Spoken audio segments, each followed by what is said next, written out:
Hey, it's Conrad Thompson, and you're listening to My World. And of course, we couldn't do it without the Hall of Famer, your friend and mine, the greatest professional wrestler of all time.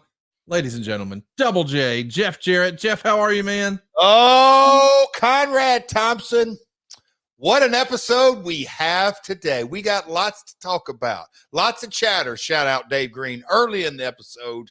Boy, oh boy, Conrad. I'm sitting on like fifth gear today. I am ready to rock, coming off a weekend that's just right up my alley, and I'm sure we'll get into that. But no, looking forward to the topic. It's kind of been a long awaited. My childhood hero in so many ways. Yes, the topic of today is the King, Jerry Lawler, a friend, a mentor, my father's business partner for years and years and years, my father's rival for years and years and years. People know him as the King, Jerry Lawler, with great one-liners for years and years, with the one and only JR, and I think that's where his probably most famous role would be on a global basis. But we're going to go back to his roots and his origins, and so a few stories behind the story, and it's going to be a cool episode of My World. But we got a lot to talk about before we get there, and it's not shoes, baseball, and the promotional schedule that we've released. We're not going to be talking any WrestleQuest or any gaming or Global Force Entertainment. The website's taking off. I've got my shirt on for Manscaped. We save balls, but man, we're going to be talking a lot of wrestling today, Conrad, and I can't wait. So I'll throw you back the reins, and I'll just follow your lead wherever you want to go, because you always steer the ship right. But I'm ready, pal. I am absolutely ready for this episode. Oh boy. The look on your face. You're not going to talk about Tony Khan doing an angle on TV? Oh, pal. I mean, it is the buzz of the wrestling world. Everybody wants to know, what'd you think about Tony Khan getting involved physically? He said he'd never be a television character. Can you believe that now he's doing it? As a reminder, Vince McMahon won the Royal Rumble. He was the ECW champion. He was the WWE champion, and he was doing his very best Eric Bischoff impression. Eric was the original OG authority, going flying through the air at a pay-per-view with Kevin Nash, and became the leader of the NWO. I, for one, am for it. And all the AEW critics and naysayers who say, oh, it's all matches and there's no stories. When we finally get a story, you don't like that either? You can't have it both ways. Let the shit play out. That's the end of my rant. What say you, Jeff? Your rant, you know what? We just got to start off very combative. What the hell are you talking about? Bischoff being the OG authority figure getting his ass whooped. Have you ever heard of Eddie Marlin? Nope. Who'd he ever beat? Oh, well, Grandpa Eddie would kick your ass right now. He would open up his pouch of Red Man, put the biggest damn chew in his mouth, and take his half-drank bottle of Mountain Dew, Diet Mountain Dew, after he's had about 7 of them. He'd have that spit bottle, and then he'd beat your ass with a big-ass forearm over and over and over and over, and then he'd go out there in some dastardly heel, most of the time led by Mouth of the South, Jimmy Hart, or whoever it may be. But authority figures in wrestling, since the beginning of time, have always toted an ass whooping. That's yes. All about. And Conrad, I only have one regret so far in the story, and we're a long way, I hope so, from finishing the story. Connie, I just got to ask you this. Okay. I regret this, but I want to ask you this. Would you love to see the Last Outlaw wrap a guitar around Tony Khan's head? Oh, please, God. Dear, sweet, sweet, sweet 8-pound baby Jesus in your gold leaf diaper, could you please allow the Last Outlaw to give perhaps the man with the most heat in the history of wrestling, who never even worked a match, if you could just let him crown Tony Khan and anoint him with a new guitar necklace. All of our IWC dreams could come true. I mean, think about that, dude. Oh boy. I mean, you have heat. A guy had the most original cut down for you yesterday, made me laugh out loud driving home. Oh no. I sent it to you and I didn't get a response. And I was like, boy, he did not like that one. Oh no. I had a crazy day yesterday. But so you missed it. But there was a pointed description of you that made me belly laugh with, oh boy, he's got heat. I love that. it's from Tony Khan somehow has more heat. And the idea that y'all are together, like the people who love AEW and Tony Khan would hate you so bad for hitting him with a guitar. But the people who hate Tony Khan and AEW would love you so much for hitting him with a guitar. It checks all the boxes. And if you're thinking what I'm thinking you go finish what the Meltzer driver or the Tony Khan driver started. You wrap him or up with a new necklace, and that neck brace is going to be a full body cast. Buddy, are you actually describing? And you know, Conrad, your entire professional life, you've put deals together. That's a fair point, right? Okay, I'll go with that. You literally, and super successful. For those that know, really know. I mean, toys speak for themselves. I'll just kind of leave that right there. But with all being said, the definition of a good deal in the professional wrestling industry is a win-win-win. There's three components. You got to have the protagonist side and the antagonist side, or the heel and the baby face. You got to have talent and you got to mix it all together. But the biggest winner of all has to be the fans. And you just described, for those who hate Tony, it's a win. For those who love Tony, it's a big ass win for the Louse Outlaw. Book it, Connie. What a way to start the episode. I didn't know you'd be heading down that road. I didn't know we were going to talk about it either, but I've wanted to see it for a long time. I want to see it so bad now. Hey, if we're going to get Tony Khan involved with some physicality, let's light his ass up with a guitar. I, for one, am going to be watching this weekend, or this, as you're listening to this, tomorrow night, because Kenny Omega is back. And you can see Kenny Omega live in person. Tickets are on sale now, AEWTIX.com. Coming to see you tomorrow, Winnipeg. But Tony Khan is not there. So it sounds like you might actually have to do a run-in on next year's draft and whack his ass. Oh, man. What a chatter, buddy. Obviously went to, we'll get to TripleMania, but so I got to watch the draft and hear about the draft Thursday night, but, you know, Friday, Saturday, Sunday on my phone, and 700,000 people, or 750, I don't want to get it wrong, in Detroit, watched or were a part of or participated in drafting 6-7 rounds of players. You mean Indianapolis, I think. No, Detroit. Okay. Yeah, Detroit. Detroit was where the draft was. Yeah, I think so. Yes, it was in Detroit. They broke the record. They broke the record that was held by Nashville with 600,000 fans. But what an incredible marketing machine. But who dove right in the middle of that from the war room of the Jacksonville Jaguars? None other than the neck brace man himself. The boss, Tony Khan. What a weekend. Lots of buzz and chatter and all that kind of good stuff. So, yeah, I'm actually really looking forward to where Kenny sits on all this. I'll just say that. Just for those of you keeping score at home, Tennessee had 3 draft picks, 1 4th rounder, and 2 6th rounders. No. Oh, University of Tennessee. Yes. Yeah. That little Cal college you support. Oh no. I was just letting everybody know that Alabama had more.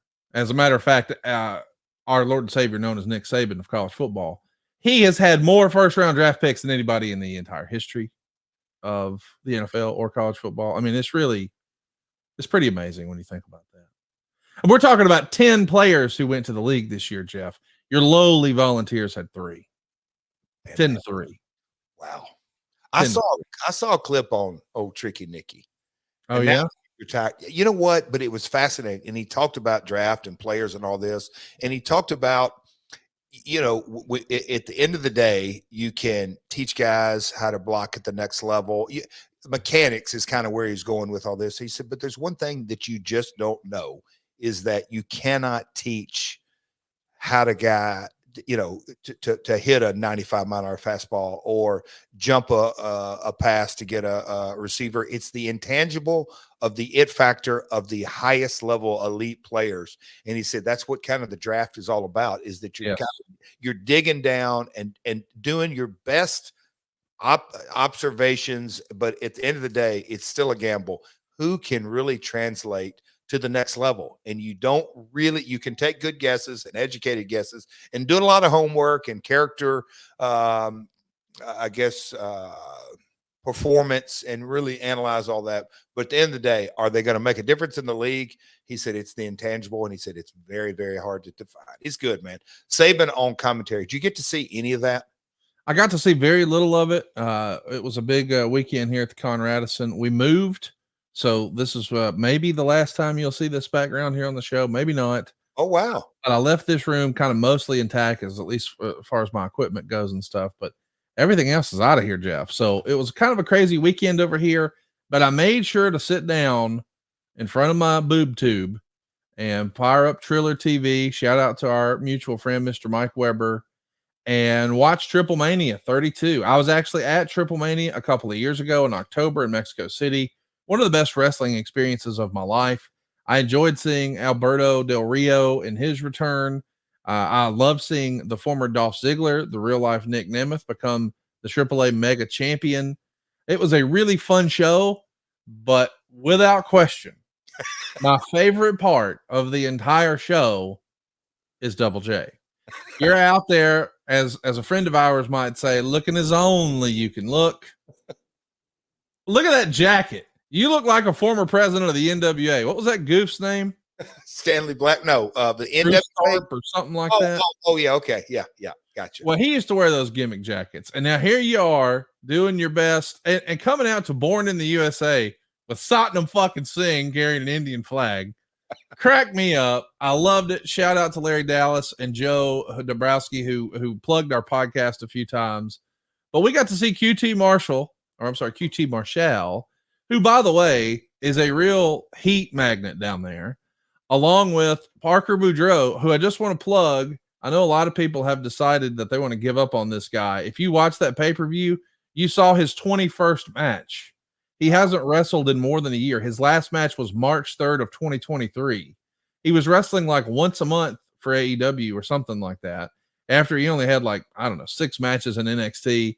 But this is a kid who's going to be a big deal one day. I believe in that. He's only 26 years old. He looks like an absolute monster, but he's only had 21 matches. So give him time, show a little patience. But maybe the real star of the match, besides yourself, and we're going to talk about that, was Sam Adonis. And I want to put him on everybody's radar. If you're not familiar with that name, go out of your way to see his work down there. The real life brother of Corey Graves. But man, he understands the business. He's in his early 30s. He's been wrestling since he was a teenager. So he's got like 20 years worth of experience or something crazy. I mean, it's really surprising to me that Sam has not gotten a shot with a major U.S. wrestling organization. But I guess he's carved himself out quite a successful niche in Mexico. He's a huge star down there. Buddy, and we've talked for months, and that a little tidbit of information. I didn't know this. Corey and Sam's father was an independent promoter in Pittsburgh. But man, when you talk about, and as we say here on the podcast, the story behind the story is that if you watch that spectacle this past Saturday, but Sam was the glue, is what I like to call it. He's bilingual, but man, he is super good. And when you really understand Sam's, his journey, his pedigree, the things that he's done, as far as talking about a guy who, I can't even put it in words. I don't want to say just paying his dues. He did 2 to 3 years in the United Kingdom working for Brian Dixon and learning that style, and 150, 160 matches a year. And then when you go to Mexico, and he started in CMLL and went through, I'll call it the dojo or their training. But when you go into authentic, not kind of, I'm going to watch this on TV and try to wrestle like a luchador. I'm talking about, as people, the legendary stories, maybe the Heart Dungeon or going to a dojo in Japan. But when you really train lucha style, and I don't even want to call it the old school way, but really dig down into it. Sam has all of these skill sets. So he's, 6'3", 6'4", 6'5" American, can go, and again, bilingual, I call it, this is probably appropriate on today's podcast, but a true ring general. And, the old school terminology has kind of been lost, but a ring general is somebody who can do their job and everybody else's in the matches, at least help them do their job. And that's Sam. I can't say enough good things about him. He was super, definitely one of the super all-stars of it. And again, yes, he's carved out a niche down there. And here in the United States, independent promoters, I think, and I don't think Sam really works at marketing himself and all that, but me and Conrad will do that. I mean, he is a true, he knows how to wrestle professionally in a very, and I know this is kind of a jaded word at times. I say sports entertainment, but you have to bring the sport component, but also got to entertain it. And Sam, he can do it all. And Saturday night, it felt really good. All the pieces of the puzzle and that image that you just showed there, Marcus, Satnam Singh for the first time wrestled without a shirt. Conrad, that he's like a monster. I mean, he is a freaking monster. Look at him. And that gift that's going around on social media where Octagon Jr. and Laredo Kid dived at him. What a presence. What kind of, in a lot of ways, maybe a breakout appearance. I don't want to call it performance because, again, Satnam hadn't had that many matches either. But Parker and Satnam and QT, a pro's pro. But, man, Connie, it got wild in Monterey Saturday night. I absolutely love the show. I want everybody to go out of their way to see it. I do want to talk a little bit more about what happened that night. But before we do, I want to reference your thing about Satnam. I was watching that show, and, of course, you're standing next to him and saying, hey, cameraman, get that camera over here, start at his feet, doing the Andre shot, go the whole body. But when he came back, your positioning next to him is a spectacle that people should go out of their way to see.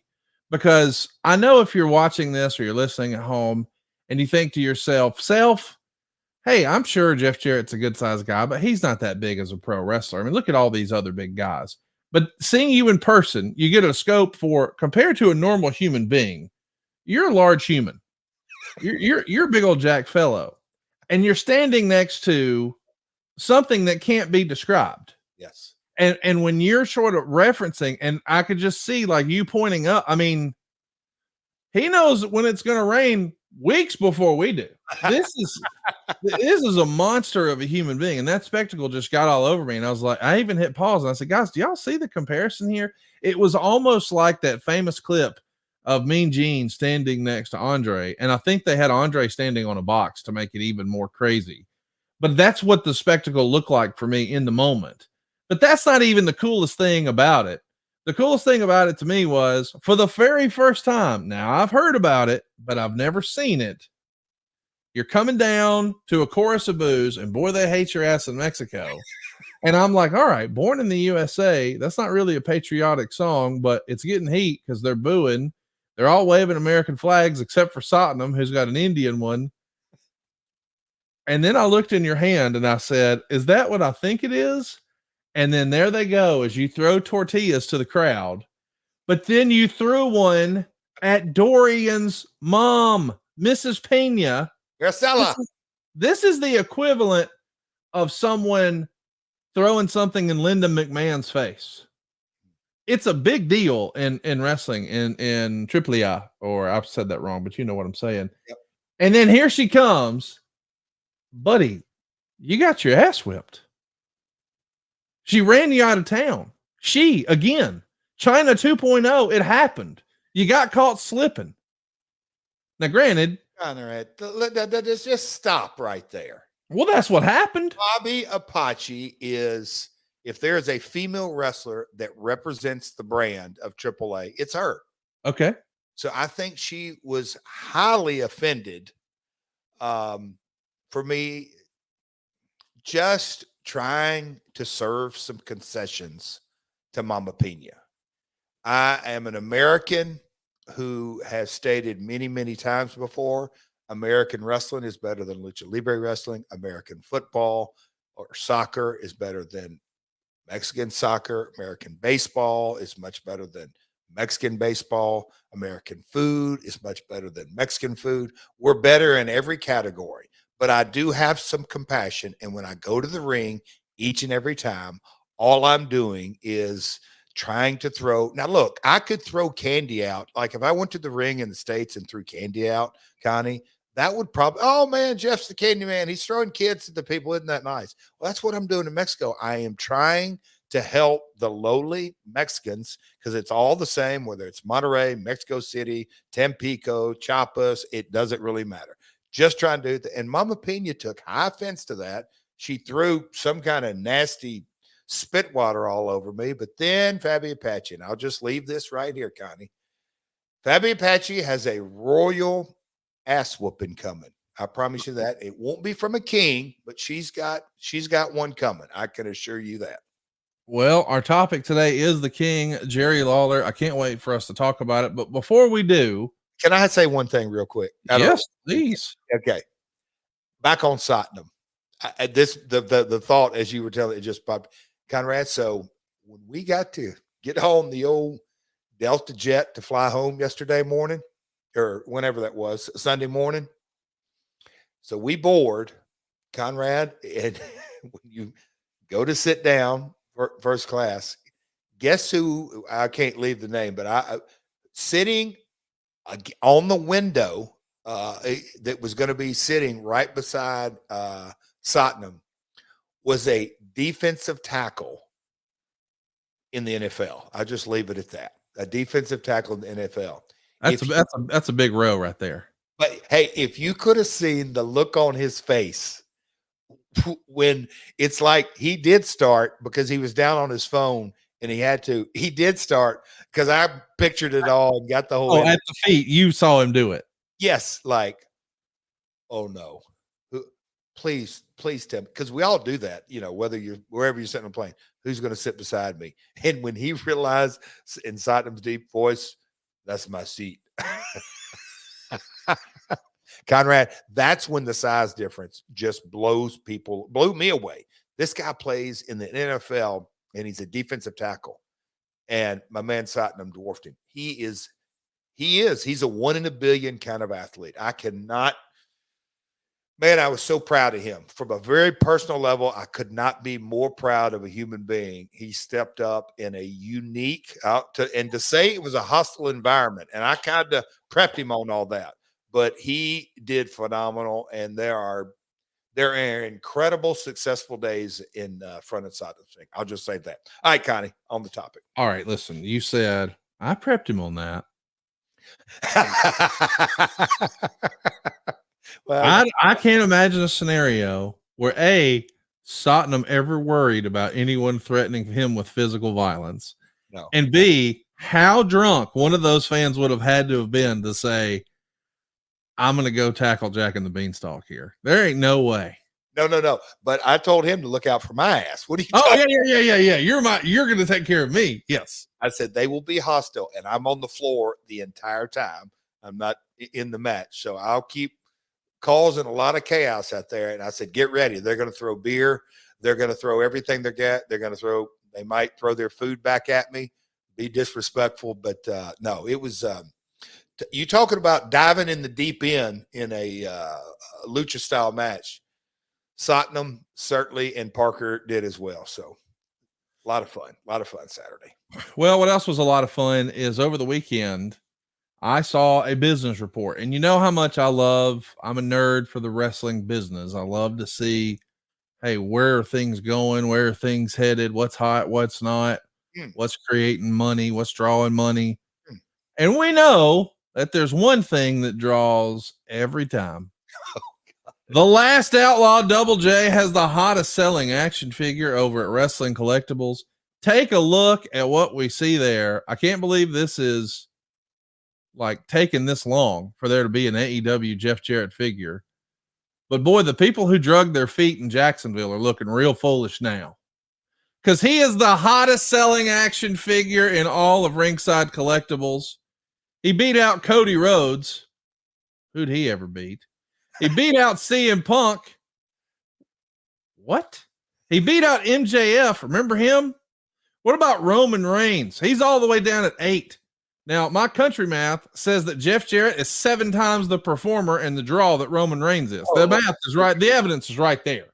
And then at the bottom of the list, hey, nostalgia still sells. Scott Hall and Kevin Nash. That's pretty cool. I'll give that. That's cool. But dude, you outsold Cody Rhodes. You outsold CM Punk. You outsold MJF. You outsold Roman Reigns. And not by a little bit, by a lot bit. The hottest action figure. Folks just can't get enough. And by the way, it's got our podcast logo on it. How cool was this, man? Your first AEW figure. How about that? Pretty exciting. Yes, I was the attention to detail.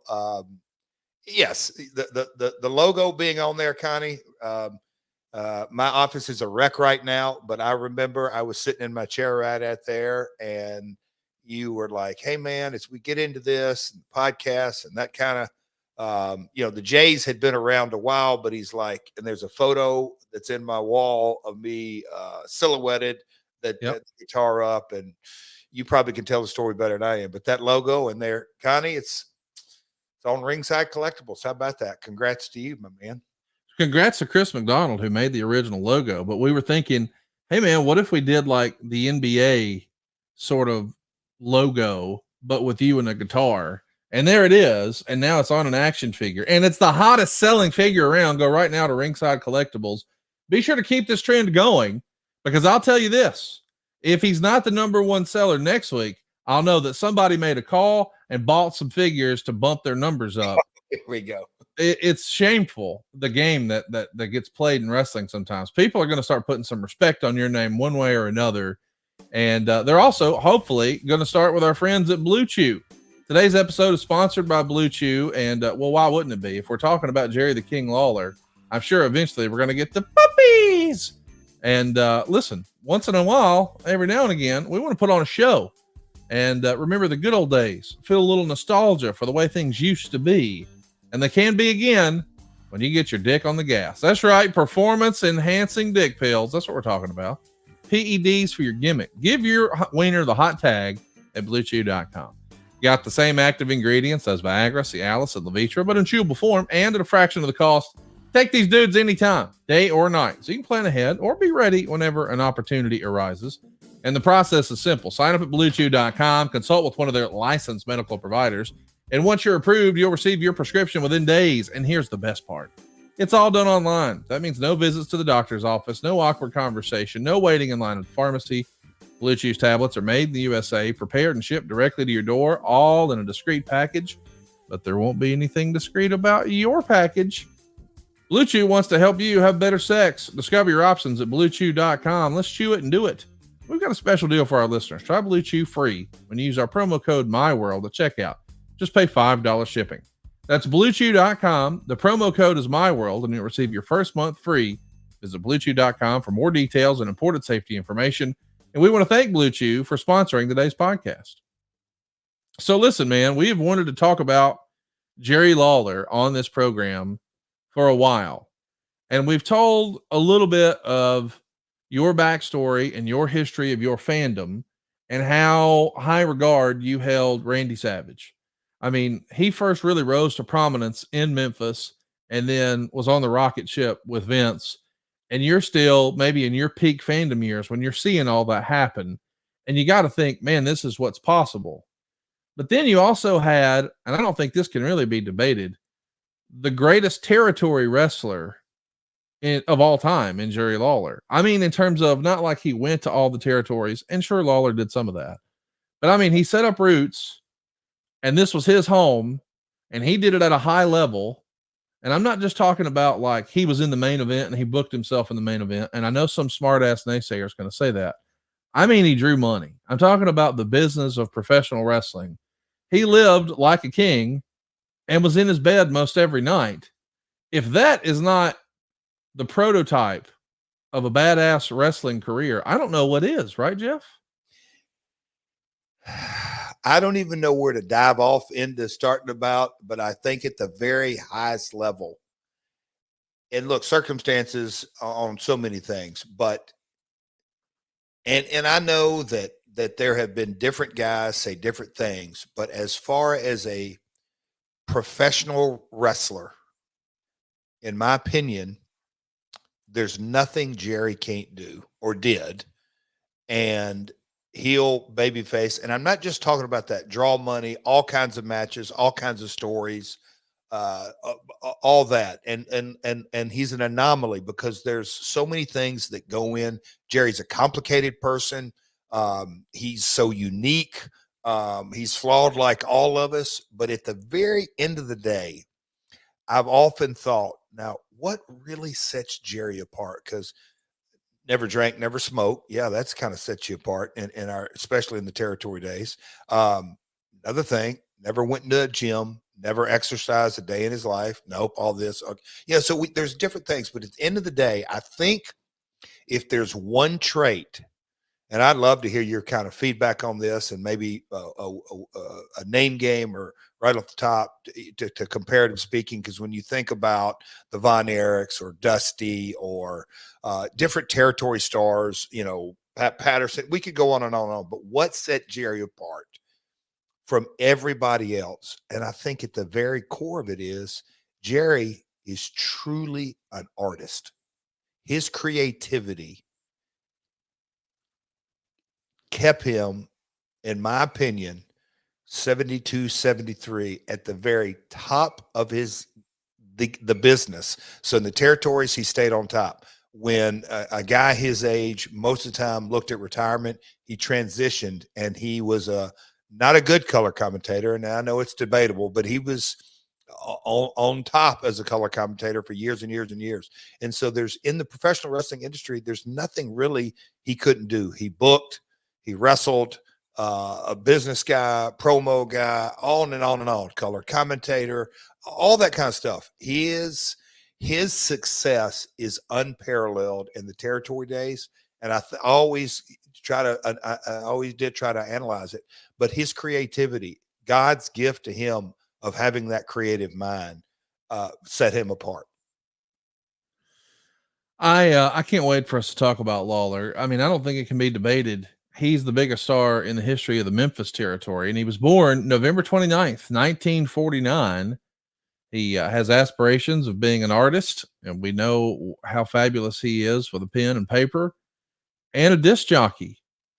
And I believe he was actually in Hendersonville, Tennessee when he became a wrestler. Is that the story you've heard? No. He started in Memphis, got trained by some folks, started over in Arkansas. In those days, it wasn't called independent wrestling. It was called outlaw. Little shows, because he couldn't get on the territory circuit, but nobody could when they broke in. So there were little small shows, but man, it didn't take him long.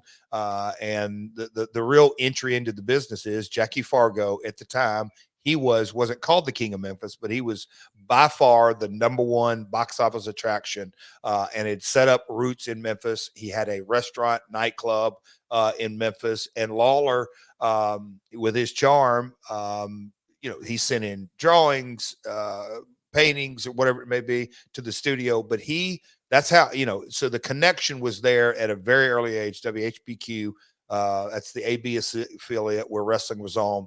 But him and Jackie Fargo became friends. And that was really I guess you could say, his entrance into the territory was that relationship between him and Jackie, the top babyface draw.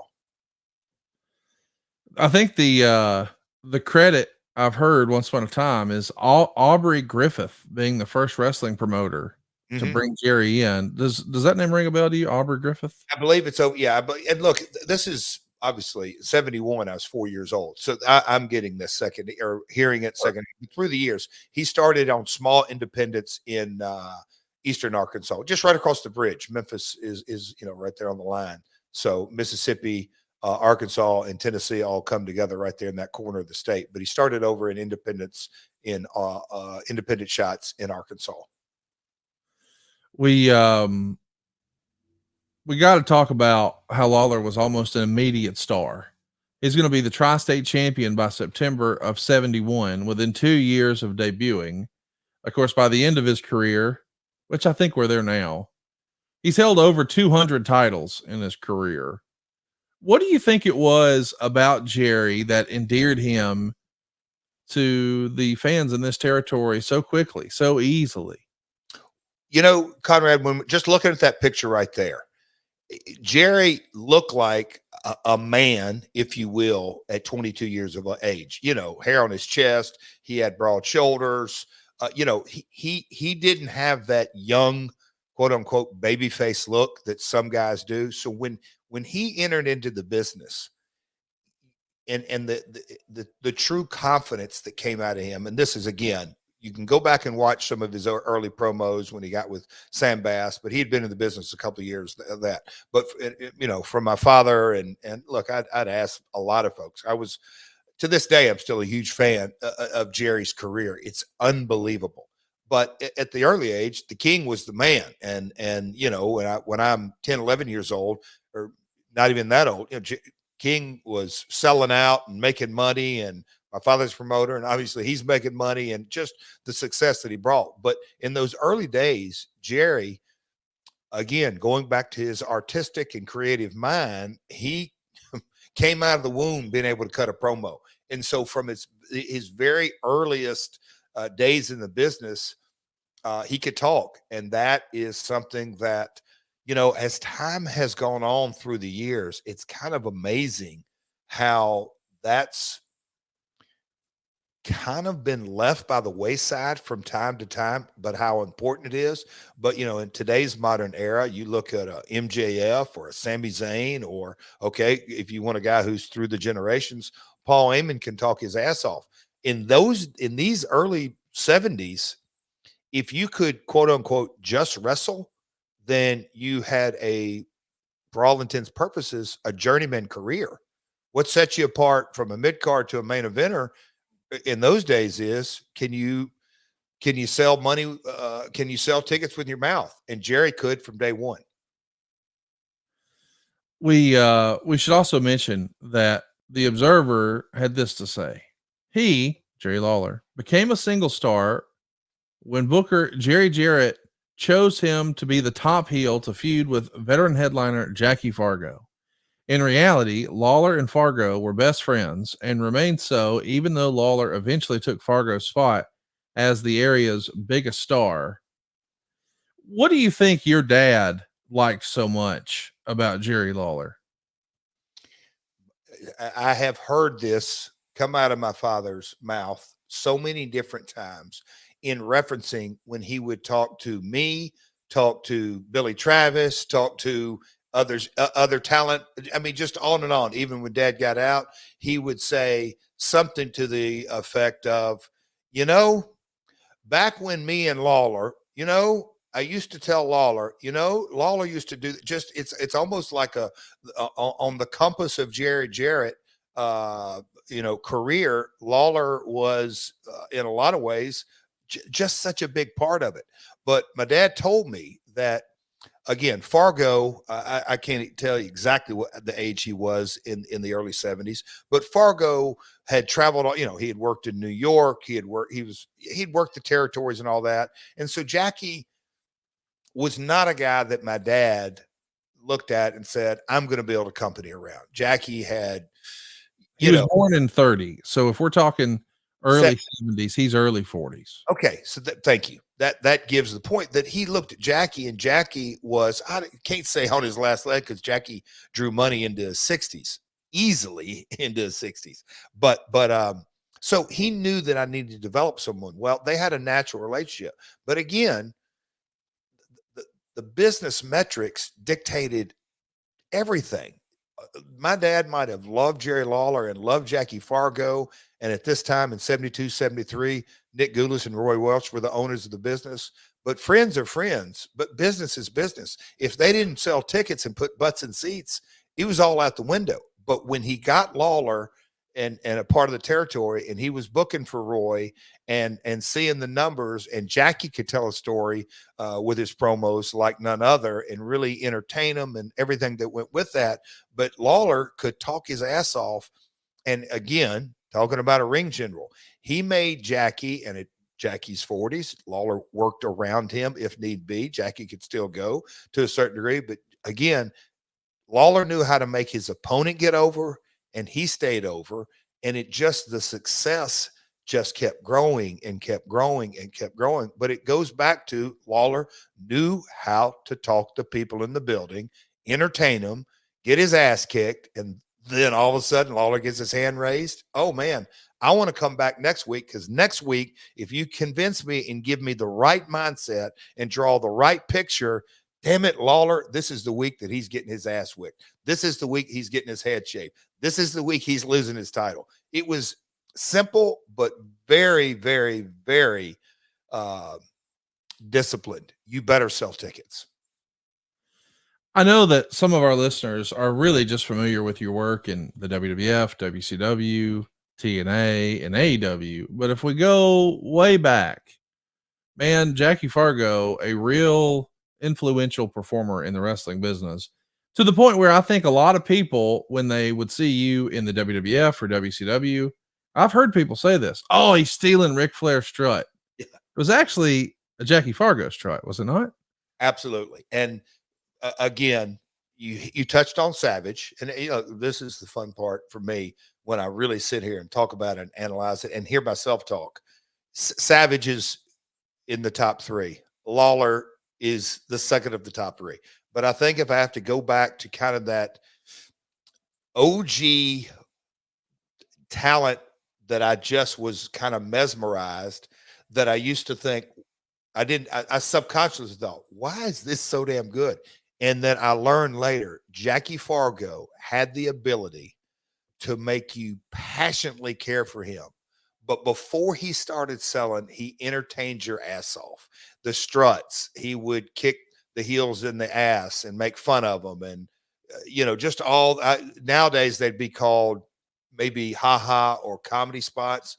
But in the context of these things, it's like Muhammad Ali warming up for a fight. Fargo would kind of play with his opponent and kind of play the mind games and entertain folks. And in my mind as a little kid, I thought, damn, Fargo he's just having fun up there and entertaining us and psyching his opponent out and toying with him. Once he gets going, he's going to kick the shit out of this guy. But man, he's going to entertain us and have fun with him first. And then all of a sudden the heel cheats and Jackie's down selling, and Jackie knew how to sell, and you couldn't wait for him to make the comeback. Jackie, Jerry, and Randy all have brought something different to the table. So yes, those three influenced me the most in my career, and still to this day they do. I want to ask you real quick about Fargo, because I know that you've shared advice that he gave you early in your career about the key to longevity in the business. Can you share that with us again?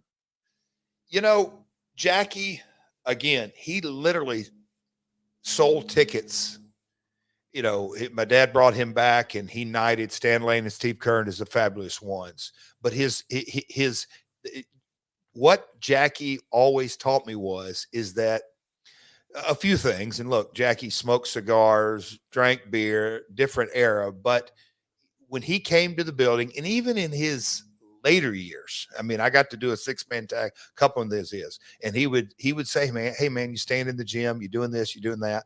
But he always said, Jeff, figure out the story that needs to be told and do your promo and draw out a picture in the people's mind on what's going to happen or what you hope to happen, or maybe throw in there, he wouldn't use these words, but I'm using it, kind of throw in there a little fear, what could happen, how you might be put in jeopardy. But he would, in modern day time, Mick Foley does this, John Cena did this, other guys, Lawler perfected it, all this. But Fargo just kind of had some pillars that create that promo and tell that story. And if you can do that, you're going to have a long career. Also, when you get in the ring, respect your opponent and let the audience know that. But Jeff, when you're down selling, the people got to believe, as a baby face, and then on the flip side, if you're a heel, the people got to believe that you're going to get up and kick the shit out of them. And he's like, Jeff, the business has changed and evolved, and now this is the mid 80s. And look, on the other channels were Hulk Hogan and Demolition and Axe and Warlord and, Brett and Mark, just the bodies became much more a part of it. And then, he was leaned into heavy. Jeff, tell your story, look the part, and always have the ability. And again, different era, different time, but always have the ability to come back next week and right the wrong. And you started that career. I can't believe this is real. 38 days. I'm sorry, 38 years and 23 days ago. That's crazy, Conrad. Your first match was April of 1986. 38 years and 23 days ago. I mean, that sounds like the beginning of a crazy book, and it's the story of Jeff Jarrett. And maybe what's most interesting is as you flip through the pages and the chapters of the story of Jeff Jarrett, there's no surgeries. Yeah, for real. What are you doing? I'm trying not to jinx that, but I'm just saying I'm really impressed by that. And it made me really start asking you questions when you and I first started hanging out. Like when that first clicked for me, it was like, how is that possible? And I realized that you have looked to some alternative methods. You didn't just go down the same, well-beaten path that everybody else did. You've tried some different things. And a lot of that is because you had somebody in your back pocket who knew what to do to help you take care of you. And he's got a product that we're going to talk about today, ladies and gentlemen. Well, Jeff, you do the introduction here. Oh, well, you know what? He's already going to be mad at me because you said have him in my back pocket. Dr. Tim Adair is in nobody's back pocket. Oh, you know what I mean? I'm just saying it's like your secret sauce. Like more wrestlers need this type of relationship, I think. Yeah, well, without question, and we're going to bring him on, and I appreciate he is a working, practicing applied kinesiologist, but he is a guy that we started this we'll call it an ad campaign, but it's not that Q3health.com. But I wear my Q3 band every day. But Tim is someone, and at the very end of the day, I'll let him talk about the band, and you ask him whatever question you want career, but the mindset that he got me in about, Conrad, is about 7 or 8 years into my career, is that the light bulb went off. It radically changed my mindset. It fundamentally put me in a completely different position. He said, hey, Jeff, let's not react to situations. Let's figure out preventive maintenance. And so that it has incentivized me. I can't believe that 38 years, 23 or whatever, but it's incentivized me that every day when I get up, if I'm an active wrestler, I gotta do the things on the front end and not react to injuries on the back end. Yes, you got to do that. And we have quite often from time to time, but for the most part, preventive maintenance. And so that is, I've said it a couple of times, and people who know me in my day-to-day life, I call it the three-legged health model. And if you've ever seen a three-legged stool stand up with two, I'd like to see that because it don't exist. And so Tim preached to me, ingrained in my head over and over and over, Jeff, you have to keep all three. And there's a fourth that's spiritual. But Tim has really helped me with all three, physically, mentally, and emotionally.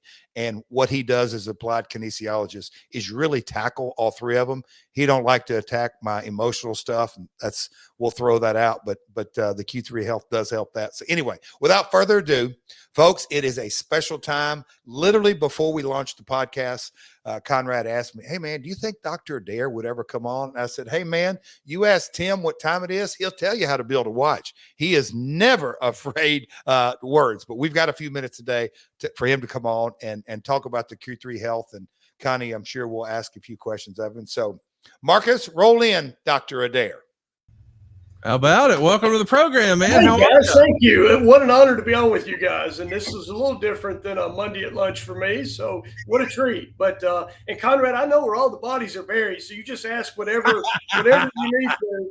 And, but I do want to change the conversation from Jeff's back pocket talking about stool. So if we could move on from something other than that, that would be fantastic. But I'm glad to be here with you guys. Yeah, man. Thank you, Tim. And Conrad, I'll let you Conrad, take over.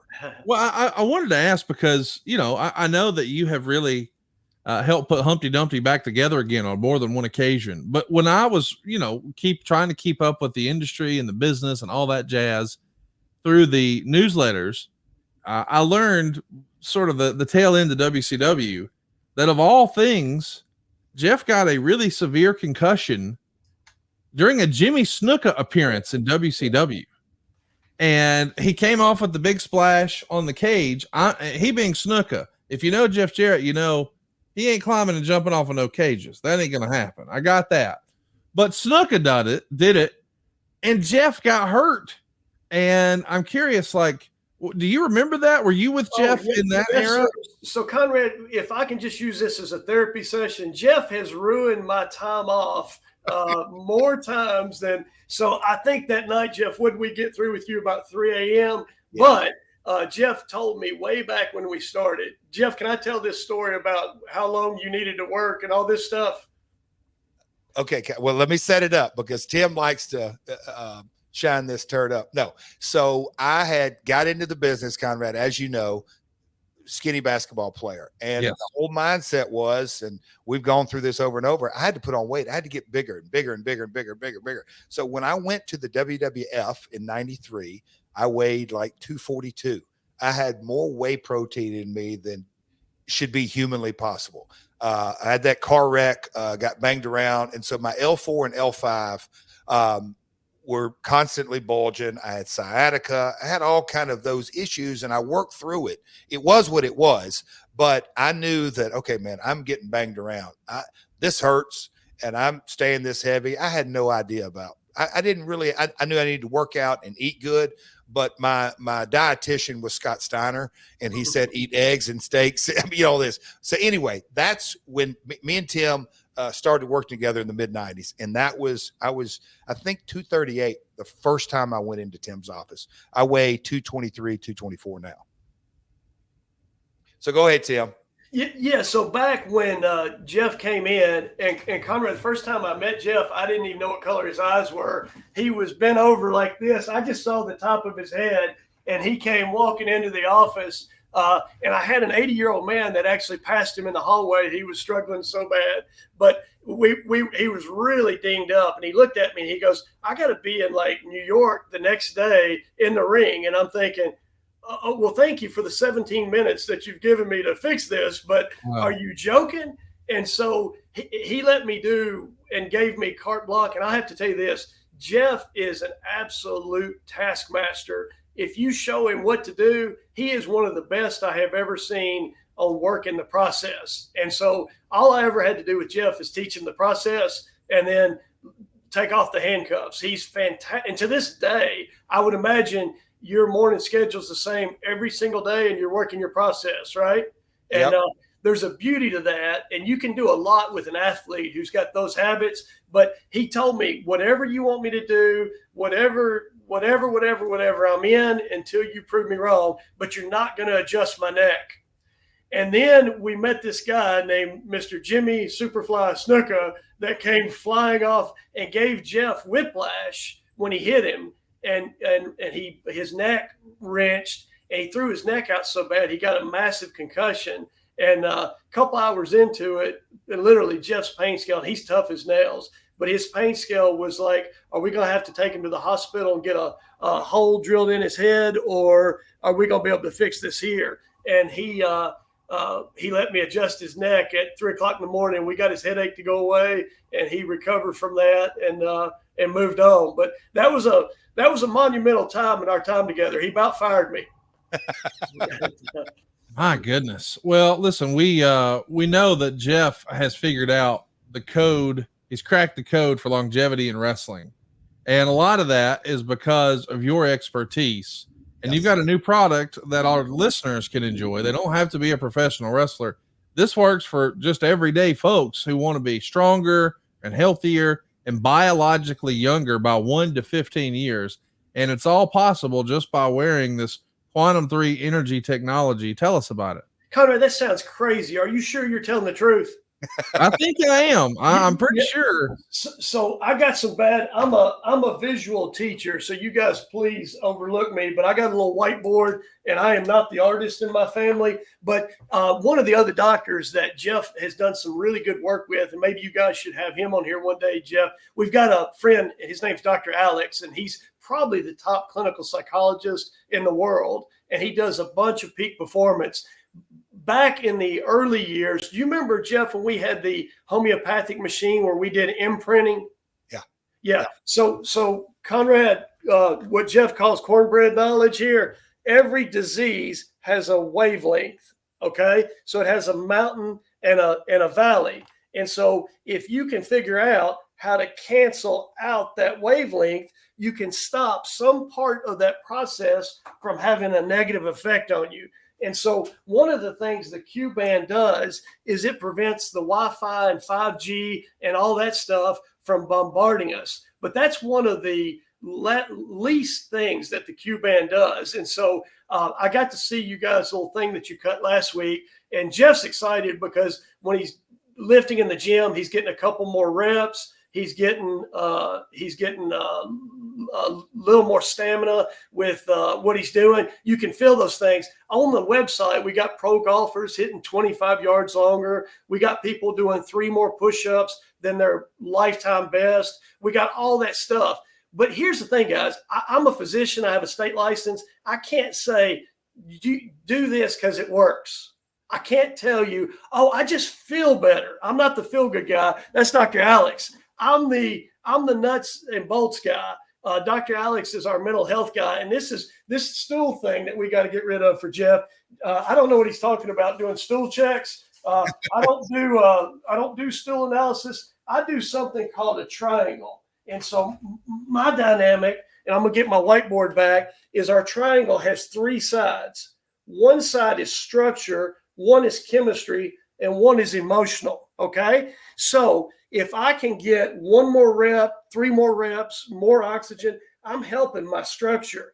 If I have less anxiety, less of an adrenal reaction, less cortisol production, I'll have less inflammation, I'll sleep better, I'll repair better, I'm helping my chemistry. And if I have less anxiety, Dr. Alex is really the expert on the emotional side of the triangle. He was actually endorsed by Bruce Lipton, the top cellular molecular biologist from Stanford Medical School, Alex's work. So we're helping emotional from a wavelength standpoint. And if you have those 3 sides of the triangle, we're increasing health a lot. But I would love to tell you guys in a few minutes about some of the research. So feel free to interrupt me and tell me what you want me to tell. But I would love to give you the why of why everybody should protect himself.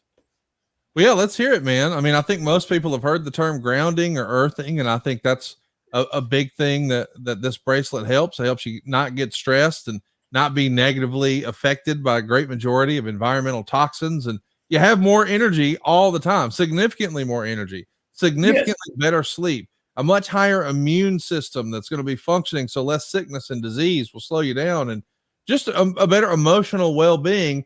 Peak performance is what we're talking about here, right? Conrad, did you play high school football? I did. Yes, sir. Were you ever at the bottom of a pile up with 8 knuckleheads stacked on top of you? Many times. Okay. Could you take a deep breath? It's challenging at times in there. Yeah, absolutely. And so, red blood cells are like high school football players. If they're all stacked in there real close together, none of them work very well because they got 3 knuckleheads squishing them together. And so soon as you put on the Q band, your red blood cells separate. Okay. Let me get my little whiteboard out here because I want you guys to see this. So let's go over here. See the little blue cell there? That's the guy who's stuck in the middle. That's where most of us are day in, day out. But if you'll look at the other little diagram here where everything's spread apart, when those red blood cells spread apart, they give oxygen to every tissue. And so this is not my opinion. This is on our website. There's something called dark field electron microscopy. And you actually see the red blood cells like separate out and then start moving really fast. Now, this is why I got into the Q3 band. Conrad, I had a really wicked case of COVID. I never took any time off. I was treating patients that were sick the whole time. So I had 25 people a day cough on me for 2 years. And I eventually got really significant COVID. And so I had to wear that little thing on my finger to see what my oxygen was. I was on oxygen for 17 days and I had a really hard time getting my stamina back. I was in pretty good shape before COVID. This is what got my pulse ox normal. This is what probably saved my marriage, because I quit snoring when I got my oxygen back up, and I'd wake up with mom in the bed instead of in the guest room. And so it's amazing how much clearer your head is and how much better you feel when you're breathing normally and you're getting lots of oxygen at night. But we can prove that with pulse ox. We can prove that with dark field electron microscopy. And both of those are on the website. Check it out. It's q3health.com. That's the letter Q, the number 3, health.com. Go right now and get your wearable stress cancellation band at a very special friend of Double J price. It's only $65. Now, this is a limited time offer because this is normally a $200 product. Hey, Conrad, can I tell you something on that? We've had tens of thousands of those that have been sold for $200. So this actually is a thing for Jeff. And then just so you guys know there's some math involved with the Q3. Have you got a few minutes for me to tell you some more about the QV? Sure. Everybody who's got these little rings that go to their phone and like measure their heart rate variability and their blood pressure and their respiration rate and all that stuff. All that's great. But in science, if you want to prove something, you want to prove it with what's called heart rate variability. And so if my HRV goes up, then I'm getting healthier. If I I love for the monitored patients who come see me to come into my office and get a treatment because their HRV gets better. They know when they come see me, wow, my HRV on my app got way better. So anything that's good for you increases your HRV. By the way, when you drink a little bit and you have a little alcohol, your HRV goes way down. And so one of the reasons why people benefit from the Q bands is they're erasing some of their sins at the bar. What's the saying, Jeff? To be the man, you have to wear the band. Is that the so? I told you. So the heart rate variability is a scientific increase on that. But this is what's amazing. So I run around with one of these all the time. But when you wear the Q band, even when you've drank nothing, your specific gravity in your urine gets better. You get more hydrated without drinking, because your cells open up to water because it's H2. Help me, Conrad. H2. And this thing makes you increase oxygen, which helps every single cell in your body to heal. So if you're addicted to oxygen, the Q3 band is for you. And it's all math, whether you've had 2 wives, 2 lives, 5 children, 12 steps, you got scholarships, tuition, you got retirement, you got second mortgage, your world. We've all got our stuff, but let me tell you the real math. The real math is we've got 6 chips and they all have to be imprinted for 8 days. There's no shortcut. When you get those 6 chips, and Jeff, this thing is attractive, but it's not a magnet. Okay. I know. That's okay. 6 chips, 8 days. But when you get them programmed, they never burn out. The first ones of these that came off the line 4 or 5 years ago are still working. Now, I could tell you how, but I'd have to kill you. And so that's proprietary. But the fact of the matter is, as soon as you put one of these on, in 2 minutes, your dark field electron microscopy gets better. Your HRV gets better. Your pulse ox gets better. Your drive with your iron gets better. Everything gets better. Now, am I making less cortisol? Absolutely, because now I'm oxygenated. And here's the thing. I tell people this. A lot of times they'll say, hey, well, my granny or whatever would like to come in to see you, but we have to get a ride from the old folks home, or we have to. And I'll say, you know what? Here's the thing. Everybody needs oxygen, and the older we're getting, the more oxygen our microcirculation fades. If I give granny one of these for the cost of one office visit, the cost of one office visit is what we've got these down to now. You can get benefits with your structure, your chemistry, and your emotional health. You can raise your HRV, your oxygen, all for the cost of an office visit. Isn't that amazing? It's unbelievable. And the idea that we're getting that special price right now, I know it won't last forever. Hurry right now. Take control of your physical and mental stress today and go to q3health.com. That's the letter Q, the number 3, health.com. It's only $65. It's normally $200. This will not last. Pick it up, man. You too could wrestle 38 years and 23 days. My goodness. Thanks, Tim. I appreciate. Hey, Connie, we may have to bring him back. He's got. Oh yeah, we need a full episode because I'm sure he's got like 5 or 6 stories that he should tell. He's got a Steiner story that you'll be in your office floor. There's an AJ story. There's a Bobby Roode.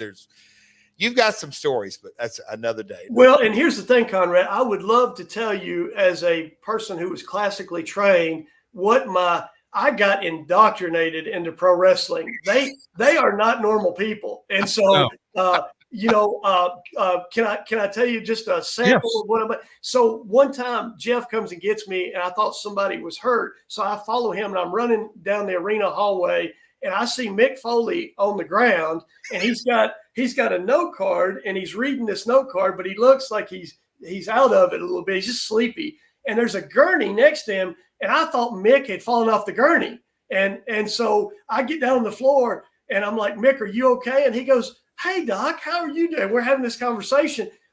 We'll come to find out it's not Mick. Bobby Roode's laid outside the ring with a concussion. And Jeff goes, where are you at? And I go, I'm here. And he goes, no, come on. And so they just don't do things like normal people, but just crazy, crazy. Oh, well, thanks for so much of the time. We got to get you back. Maybe we'll do a little bonus episode and just hear all the stories, because Jeff told me a story that I know we can't tell right here about Scott Steiner. That is, to this day, mine and Cassio's favorite wrestling story we've ever heard anywhere. And if you've got anything close to that, I want to hear it. In the meantime, go pick up your stress relief wearable bracelet, man. Let's all get to feeling a little better here at q3health.com. If you're looking for more energy, if you're looking for better sleep, if you really want to do what Double J did. I mean, I'm not trying to jinx it, but I'm so impressed. 38 years, 23 days. It can't be an accident. He's figured some things out. Here's a real life hack, and it's a lot cheaper. It's normally $200, guys. Right now, it's only $65. That won't last. Go get one for yourself. Find out how easy it is to start grounding and earthing and feeling a little better and sleeping better and having more energy and not getting sick as often. Now, listen, if you want to sleep like shit and you don't mind feeling bad all the time, and you don't mind disappointing your friends and family and nodding off, and you're cool with getting sick all the damn time, then don't worry about it. But if that's not your bag, baby, q3health.com is good for what ails you. $65. Normally $200. Get yourself a good deal. q3health.com. Thanks for all the time today, Doc. Thanks, Tim. Enjoyed you guys having me. Yeah. Thanks, yeah. Thanks, man. Right. So, he's boy, fascinating. you did not misrepresent what was coming there. You told me, buckle up, here we go. And my man had some stories, but we got to have him back one day and do a full bonus episode about behind the scenes in TNA and all that. He's passionate. And if there's one guy from the physical side that I cannot say he wants to come on and talk about Q3 Health, and no way I tell him no.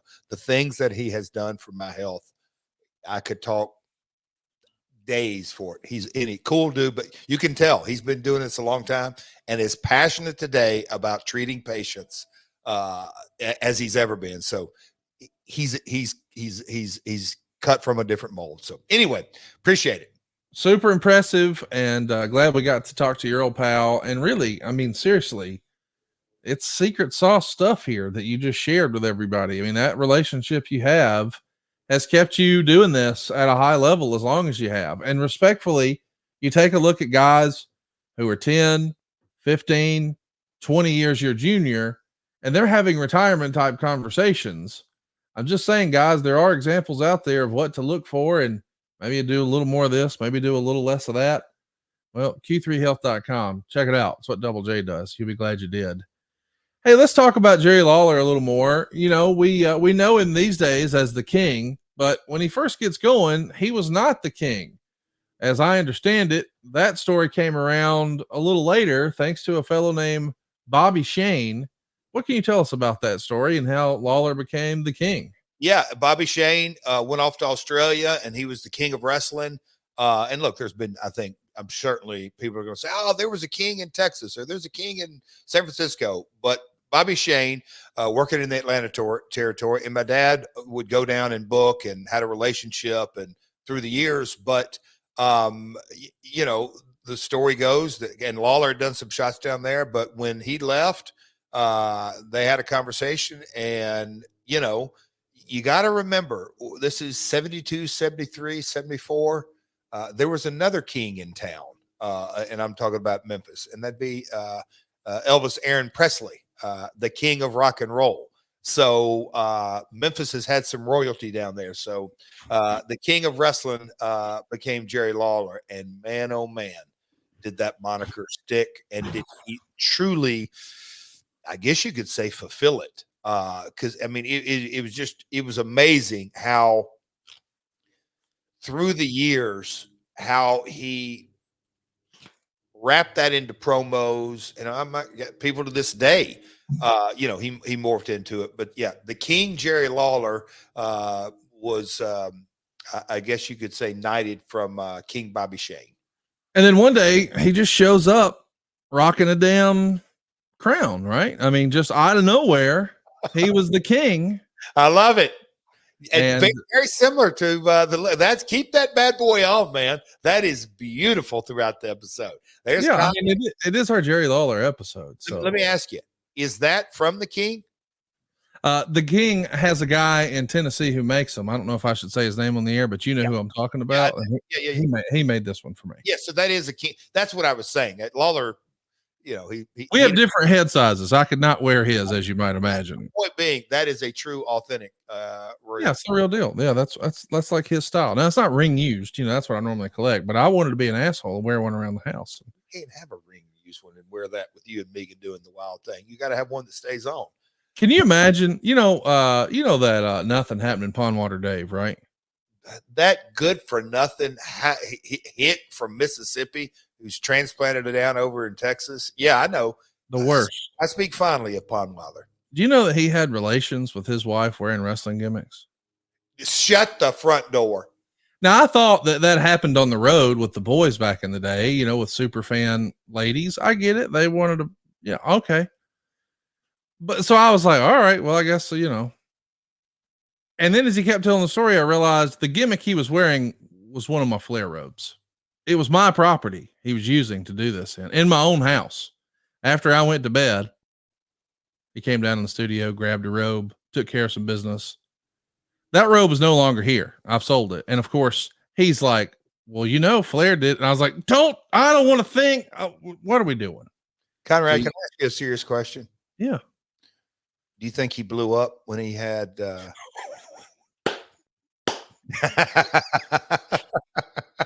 I love you for that. Every now and again, we'll do some inside stuff that's just for me and you. And there was one. Listen, I loved the King evolution. I mean, it is interesting to think, you know, I've been talking about this a lot lately with some of my friends. What if this one thing changed? The big whole what if scenario, like, what if, you know, Shawn would have been at WrestleMania 13? Who would Austin have worked? It wouldn't have been a double turn.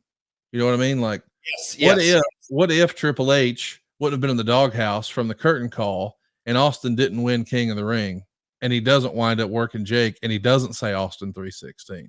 Yep. So in that same line of thinking, it's hard to even imagine what Lawler's career would have looked like without the King, right? Like without the crown.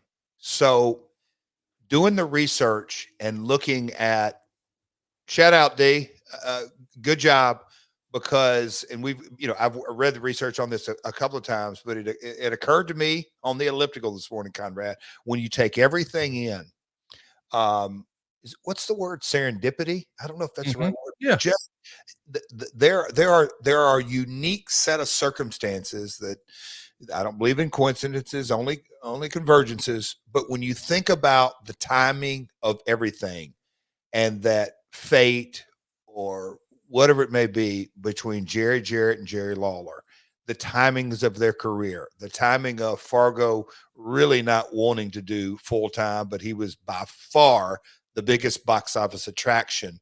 Had Lawler come out along 7-8 years before, Fargo wasn't going to be ready to give up his seat. If Lawler had come around 7-8 years later, Fargo had been done, retired. The timing of him having the top baby face, literally wanting to knight a good buddy of him. My dad, you know, burning and going and Roy Welch keeping him kayfabe booker, and then it came out that he was the booker, and my dad wasn't the guy who really wanted to wrestle day in and day out. He loved booking. He loved the business component of it. So we'll call it, my dad, the producer, if you will, and how they hit it off creative and the yin and the yang of their personalities. There's several things throughout Lawler's career that you can't put your thumb on. Him being called the king. And look, if Bobby Shane hadn't have said, hey man, I'm going to go take this Australia gig, it's red hot and I'm going over there, that might not have happened. The Fargo thing, my dad booking. And we're going to get into a couple of other situations throughout Lawler's career that when you put it all together, you just go, hey man, what a charmed, beautifully timed career. It's really, really cool to take a step back and look at a snapshot. And that's where, when I start thinking about all of that, how Lawler treated me, he at times, he treated me like a buddy. At times, he was very stern with me and let me know. He also had some compassion from time to time because he knew how hard my father was on me. He also had a passion for this business and the things he taught me. That photo right there taken by Jim Cornette back at Louisville Gardens, probably 81, 82. And the night we took that, who would ever thought all these years later, I'm sitting down doing a podcast, but there are some unique set of circumstances. Lawler, we're going to get into a Handsome Jimmy Valiant deal, a Bill Dundee deal. I mean, Lord, my father and Lawler, they're 60, 77, 76, 77, 78, their time in the ring together. And where my dad had moved into the top babyface in the territory, but him being more willing to, I'm going to keep Lawler hot, not worry about my in-ring career, just all the things that happened. But man, oh man, he drew nothing but money in Memphis. I got to give some credit to Dave Meltzer because he did some research here for us, because this all predates my fandom. But Dave would say that his most successful, talking about Lawler, his most successful time period started when he was in his mid-20s. He's 24 when he starts to rise to stardom with becoming a big drawing card in the area as the Southern Junior Heavyweight Champion. His opponent in this feud is Ricky Gibson. So that's the brother of Robert, the father of Eddie. No. Ricky and Robert Gibson. That you're getting Gilbert's. This is yeah. Talk to me a little bit about the feud here in the hair match, because that was like his specialty and what he first starts drawing against Ricky with, right? So yeah, and again, God, and these kind of podcasts and discussions, and you think through it, and things haven't really changed, although surely they've had, and a Netflix deal and a huge rights increase, and AEW, the frontier headed down, and just how the business is. But the very core of it is storytelling. And so the model's changed. Now it's Wednesday to Wednesday on Dynamite, or Saturday to Saturday on Collision, or what have you. But in these days, it was do TV, get their ass to come out, buy a ticket, and then you go back to TV.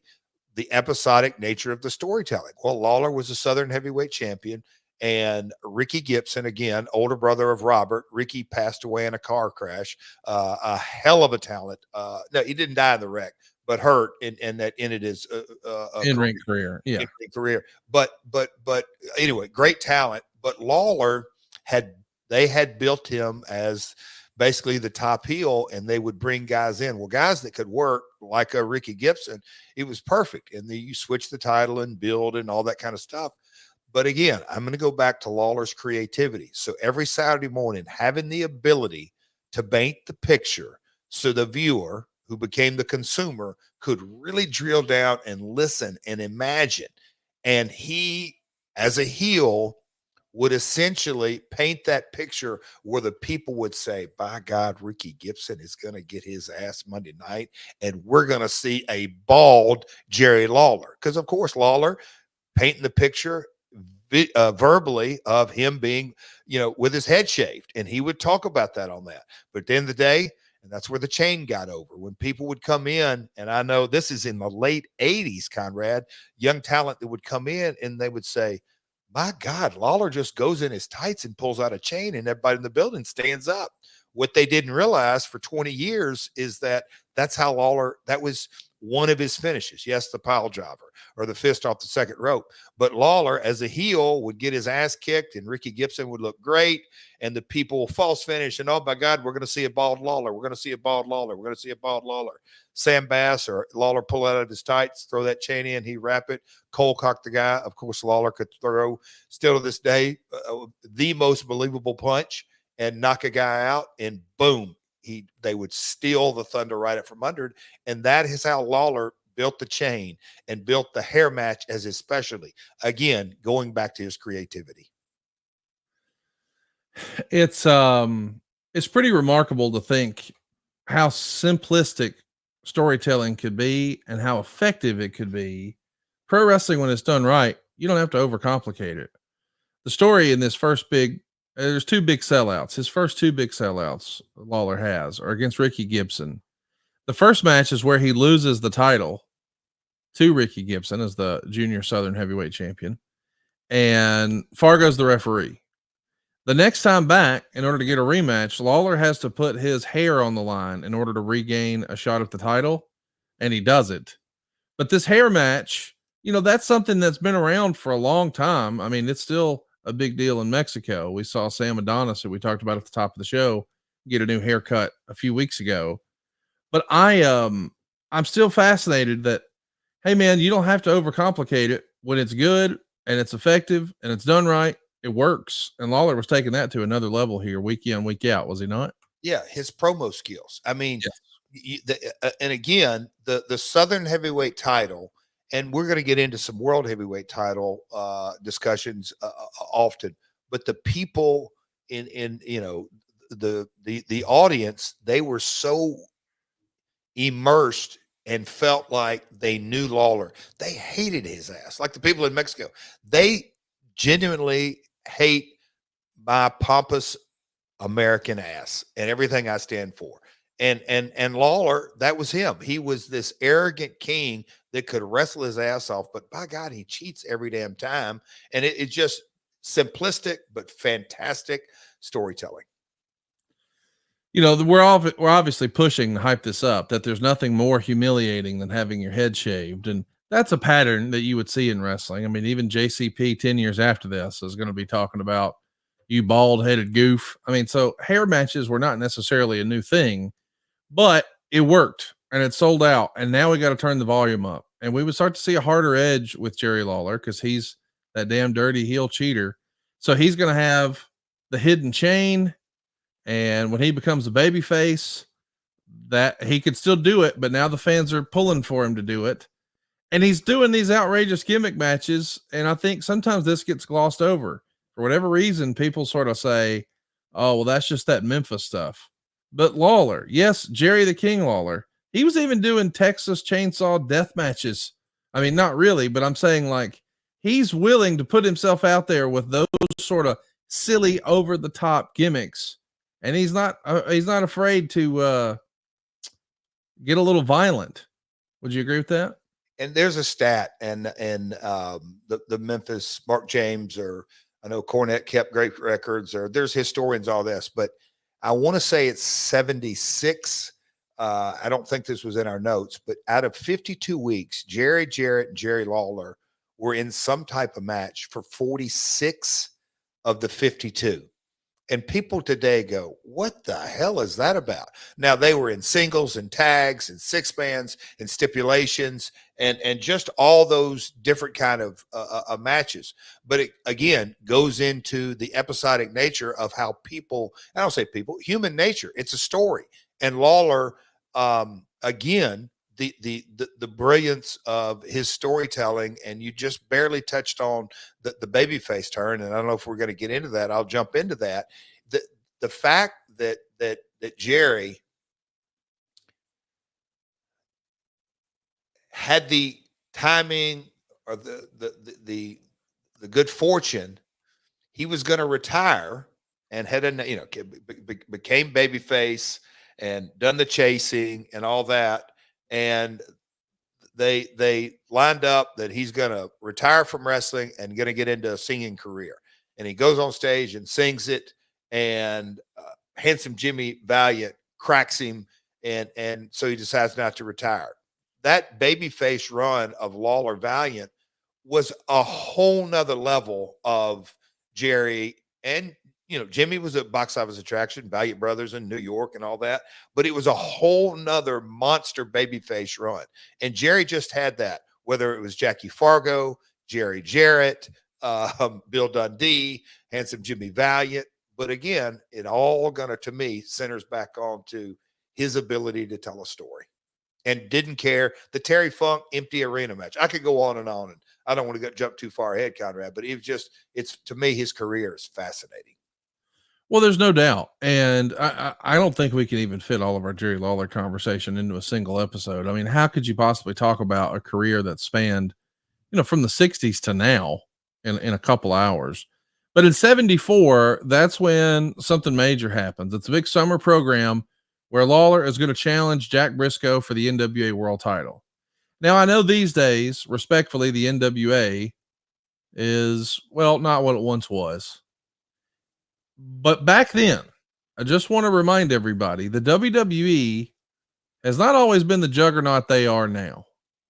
In 1974, the richest, most valuable prize in all of wrestling was the 10 pounds of gold that was owned and operated and manipulated by the man you're watching on YouTube right now at myworldpod.com, Mr. Jack Brisco. And this is the richest prize of them all. This is the equivalent of being the Super Bowl MVP, of winning the World Series trophy, of cutting the net after the NBA finals or the NCAA tournament. I mean, this is the high grass here. And the Observer says this: the idea was Lawler would beat them all, but the reality was it didn't happen that way. Some of the big stars of the era wouldn't do jobs even out of their own territory, so Jarrett had to settle for DQ finishes. But they kept tape footage, and they were among the first, if not the first promotion, to do music videos. Among those brought in were the Sheik, Bobo Brazil, Mr. Wrestling 2, Dick the Bruiser, Robert Fuller, Rufus Jones, and Jerry Brisco. But we got close, but we never quite got the NWA title.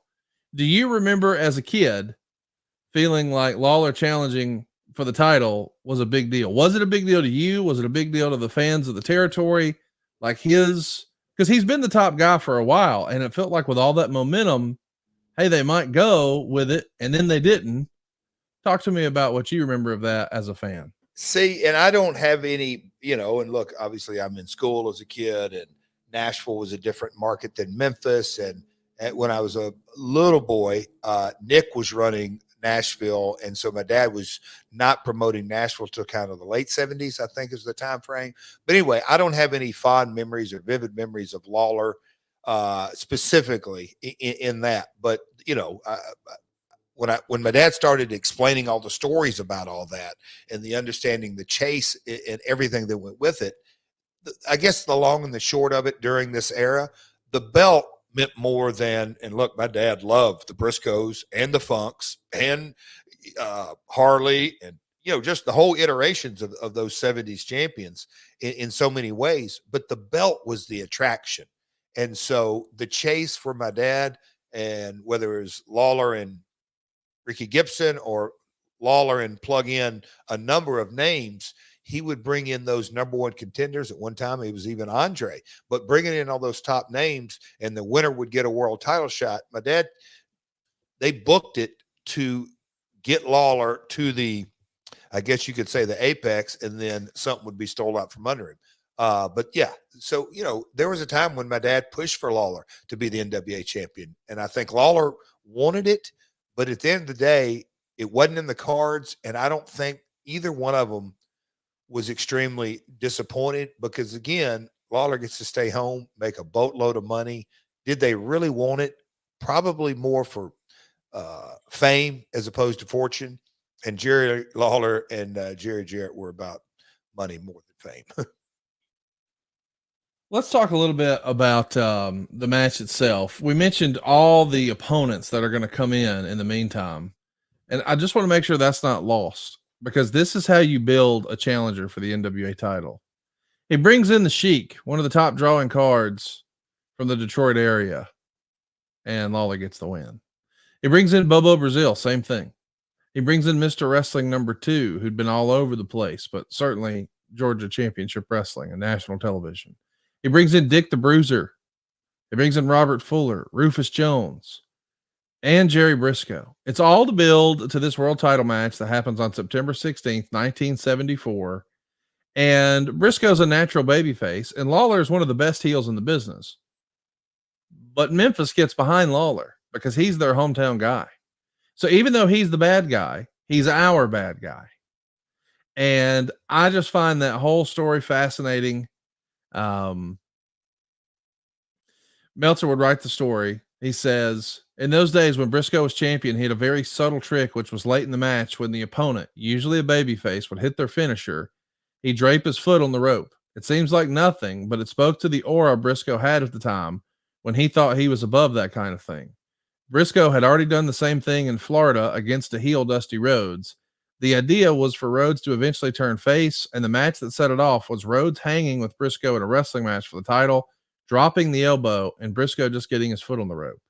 It was enough to get the fans of Florida to cheer Rhodes, who'd been a top heel for a few years. And if it worked with Rhodes, it was going to work even more with Lawler, since Brisco had emotional ties with Florida fans, but no such ties in Memphis. So, guys, to recap here, Lawler hits his finish. Everyone is under the impression he's about to win the NWA World Title. And by simply putting his foot on the rope, meaning I can't kick out, but I can do this, it got Lawler over. He became a babyface. It's just magical to me that we have beat up wrestling and dissected it and discussed it and digested it and regurgitated it. I mean, we've manipulated it every which way that we've got to have these ridiculous debates online. But back in the day, well, how'd you turn heel? Well, I hit my finish and then the guy put his foot on the rope. What? It's remarkable, is it not?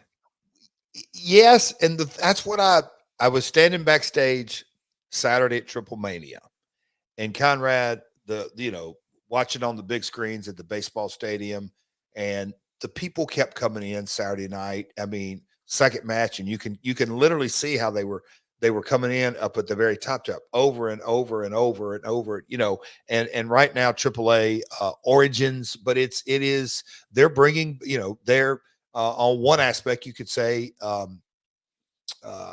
they're selling nostalgia in so many ways, old factions, talent that was super over years, but that was a big part of the show. And I go back to, it's all that emotional connection. People are coming out over 15,000 strong because they have that emotional connection with these characters. And so, yes, we've referenced Caitlin Clark here recently. I think she's the first female video game basketball player. You're watching, the guys have been doing it for a while. And look, in today's wrestling, the Ospreys of the world, Kenny Omega, they can do things that the 70s generation, the 80s generation, the 90s generation could never dream of. But the very simplistic storytelling, and I'm going to use this as an example, Brisco putting his foot on the ropes just made, just the feel of it. In today's modern world, the kick out on one. Yes. You can put all the moves and everything into it, but the right timing with the right emotion, with the most simplistic, I'm not going to overthink this. Instead of kicking out on the traditional 2, I'm going to do 1. Everybody in that arena stood up, and that's how Brisco and Lawler did. They told that story, and son of a gun, that dastardly Lawler heel, but he's our bad guy. Damn it, he should have won it. Oh man, I love the business because of this kind of stuff. I love it. Lawler's going to have some great heel versus heel programs as well. He's going to be working with the Mongolian Stomper. But maybe the most interesting thing that I want to mention here, and we've touched on it before, the same week that Antonio Inoki is wrestling or fighting Muhammad Ali, and I have that poster somewhere here in the house, or I guess it's in storage now, but it was a landmark event. I mean, Inoki is just a god in Japan, and we know the legacy that Muhammad Ali has. So the idea that we had a boxer versus a wrestler, that is decades before anybody even thought about MMA or UFC or mixed martial arts of any sort. But that was a hypothetical conversation that guys would just have all the time. What if this guy fought that guy? Talking like a wrestler versus a boxer, or a Bruce Lee type versus a boxer. That sort of thing happened all the time. So when it actually happened, your dad and Jerry Lawler got together and said, well, let's do a boxer versus a wrestler program with The Rock's dad, Rocky Johnson. So we're going to position this whole Inoki Muhammad Ali thing with our own homegrown talent of Jerry Lawler and Rocky Johnson. That's pretty special. The same week that Inoki Ali is happening. I mean, that right there is having your finger on the pulse. Folks, if you're driving down the road and just listening to audio, do yourself a favor when this YouTube clip comes out, or maybe even Google and research it. This photo right now of the King of Memphis. He wears the singlet, he pulls the strap down, wears a crown to the ring. But for this encounter, Rocky Johnson looks like he came right out of a heavyweight prize fight and kicked Muhammad Ali's ass. And across the ring is this dastardly heel Jerry Lawler in white boxing shorts. Totally kind of, I don't want to say fish out of water, but it didn't look like the normal got up. He's wearing Ali style trunks there. Yes. And the picture, and you talk about making some money. It was, again, this is, man, and you'll take it the right way. Others won't. If this isn't sports entertainment, I don't know what is. Of course it is. What year is this? That's the year of Inoki.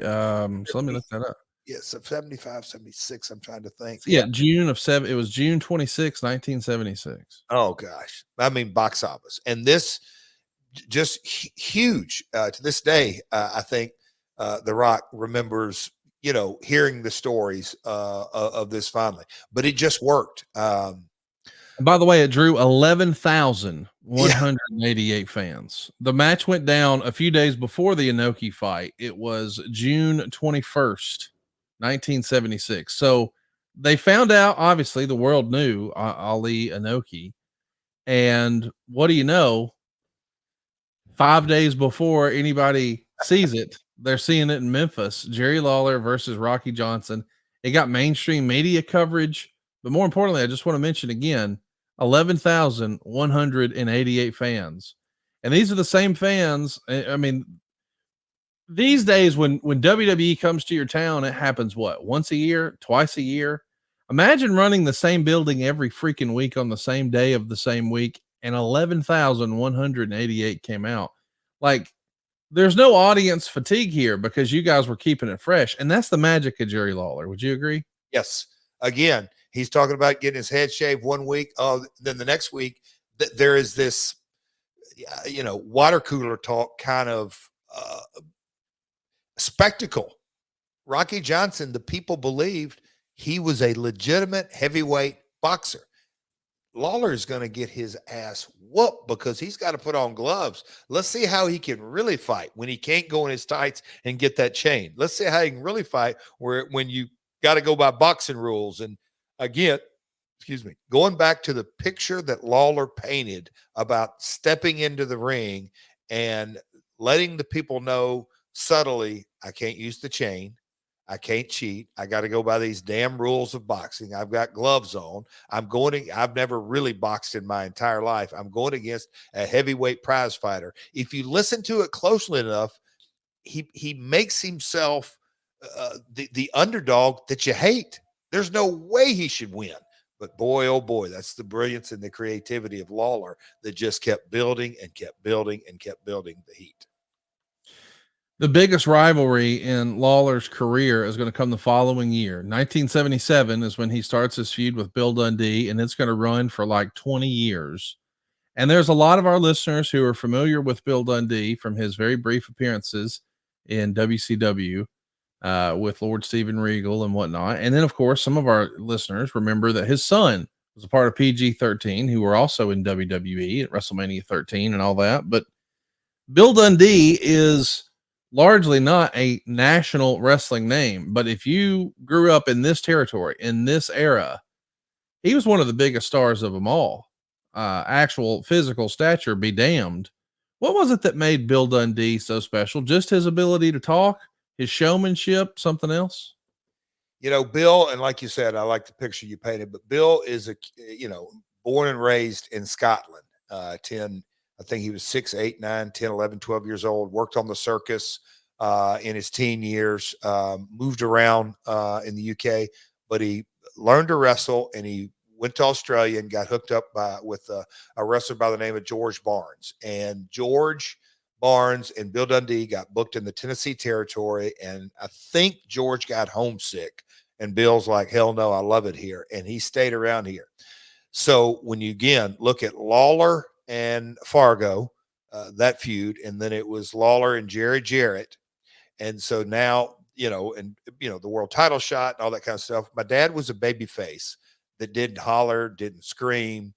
He cried multiple times in promos. He endeared the people. He's the boy next door, good-looking babyface kid with fire. But all he did was sell, and either give the hot tag to Tojo or Fargo, and then he had his singles run. But that was all intents purposes. That was kind of the top babyface, if you will, of the territory.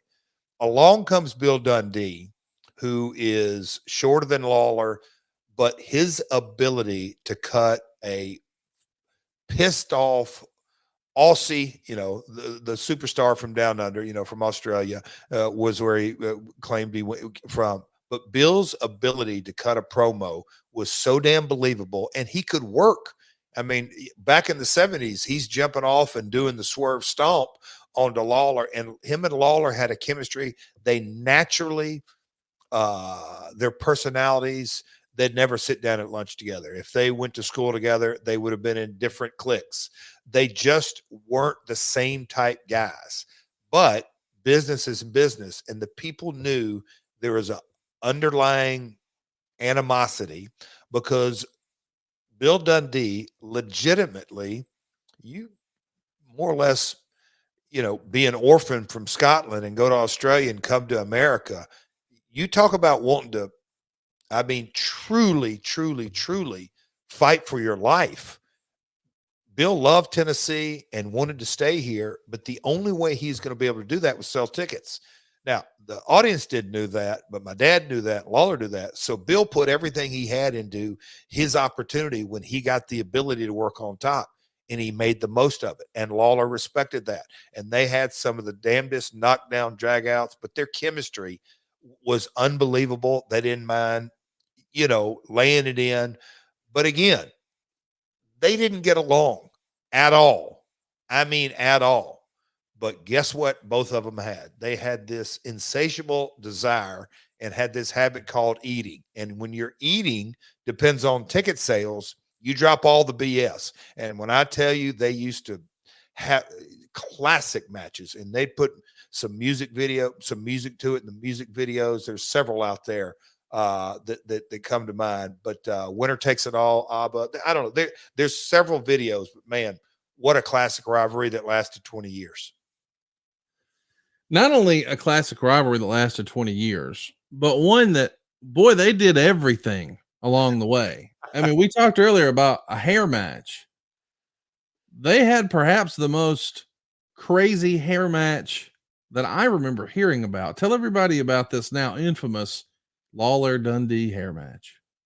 Again, now this time, as they roll along, Lawler's classic ability to draw that picture, and everybody knew the rivalry. And again, now we're a good 10 years into the king of and he'd gone through Handsome Jimmy Value. There was all kinds of feuds that he had, but him and Dundee got into it, and people knew that Dundee was married and his wife Beverly, and the circumstances presented itself that actually, as the chips fell, Dundee wanted that Southern Heavyweight Championship and wanted revenge and everything that went with it. He put his wife's hair up.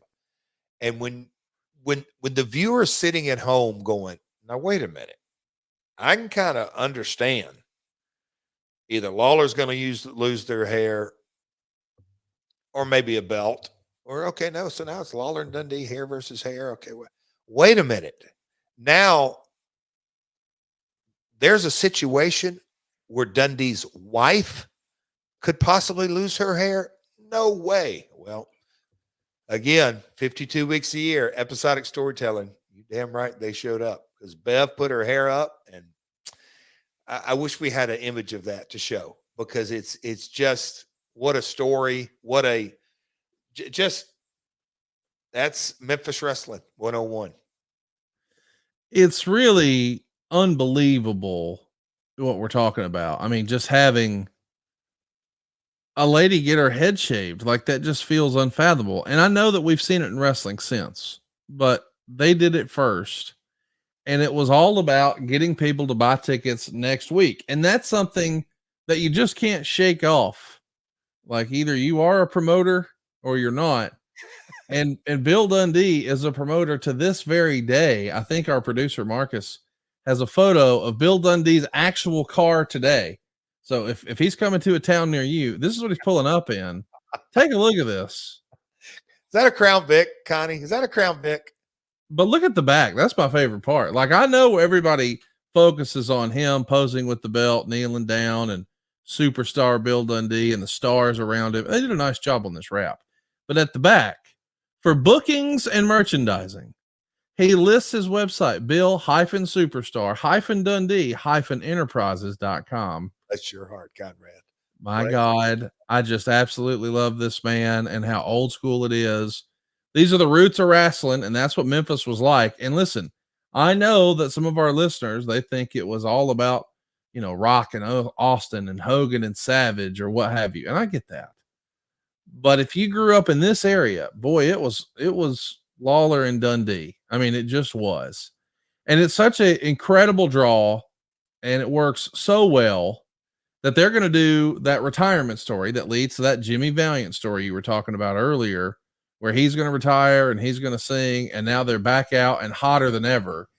But that's all happening in 1977, and something pretty significant happened to your family in 1977 as well. Your dad is going to be looking to leave the Nick Goulas promotion because, as the story goes, he has bought part of the territory. Or he thought. It's been told to him or explained to him later, no, you bought an option to buy into the territory, meaning, said differently, I took your money and I'm giving you nothing for it. What are you going to do about it? And your dad decided them's fighting words and did something that nobody really expected, because you even referenced earlier that Lawler couldn't just go to one of these territory shows. He had to work what was known as an outlaw show, meaning it's not somebody who's registered with the NWA and paying dues and going to meetings and all that jazz. For drawing money.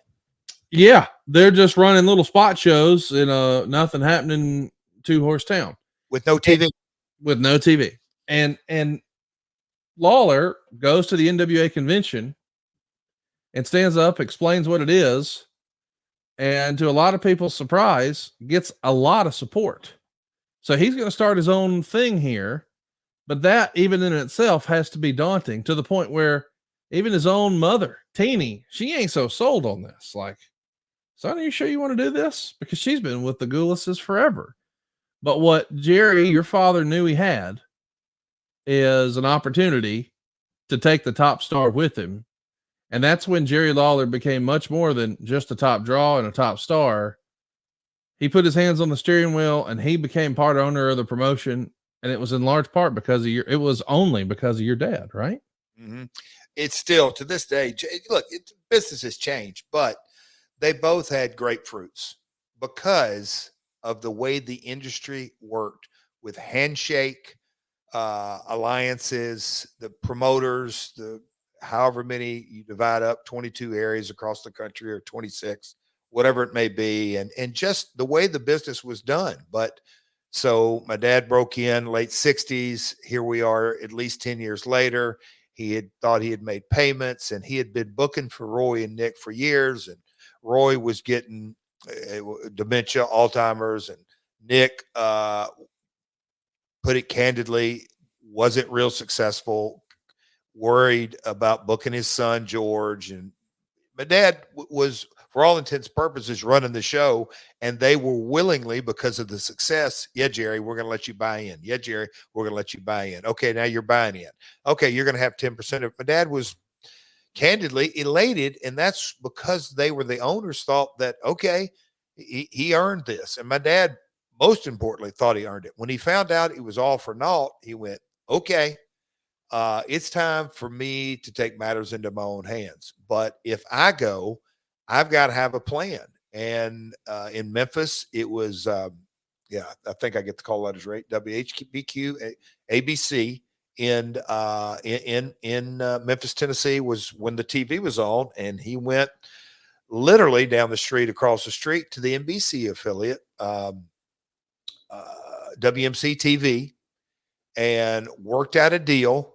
And he took two people. And here's when you really think about all this, and you mentioned it, but the people that didn't go with my father, when he literally is risking a big part of his career or his entire career, Tojo Yamamoto, his in-ring partner, his mentor, blah, blah, blah, blah, blah, all that. Jackie Fargo, the king of Memphis, the top babyface, another one of my dad's best friend. He was legendary. Obviously, we've talked about him. And then his own mother, who was at the time what you call the bookkeeper, but we would call him a CFO nowadays. Those three people said, hey, Jerry, we're really happy for you, and we think a lot of you, and you've been very successful, but I'm going to keep my day job. You go on, and I'm sure, and my dad said it in his own terms, hey, young kid, whippersnapper, you'll be back. Go give this a shot. But two people, at least two people that didn't say that, were Lance Russell, who was the program director, and he said he would move over, Dave Brown, the weatherman, and then the third one, the third one was the top star of the territory, the King, Jerry Lawler. And Lawler's a guy that knew my relationship with this organization. Yes, Nick pays me, but sometimes he tries to screw me out of payoffs. And that's kind of where the entire, I'll say, Nick started the bad payoff, legendary stories. And I've heard it through the years. And look, we were socioeconomic territory. We didn't have a New York City or a Philadelphia or Chicago or even in Atlanta in our markets. Memphis, Nashville, Louisville, and Evansville, the population wasn't what it was. So where our payoffs less, sure, I'm not denying that.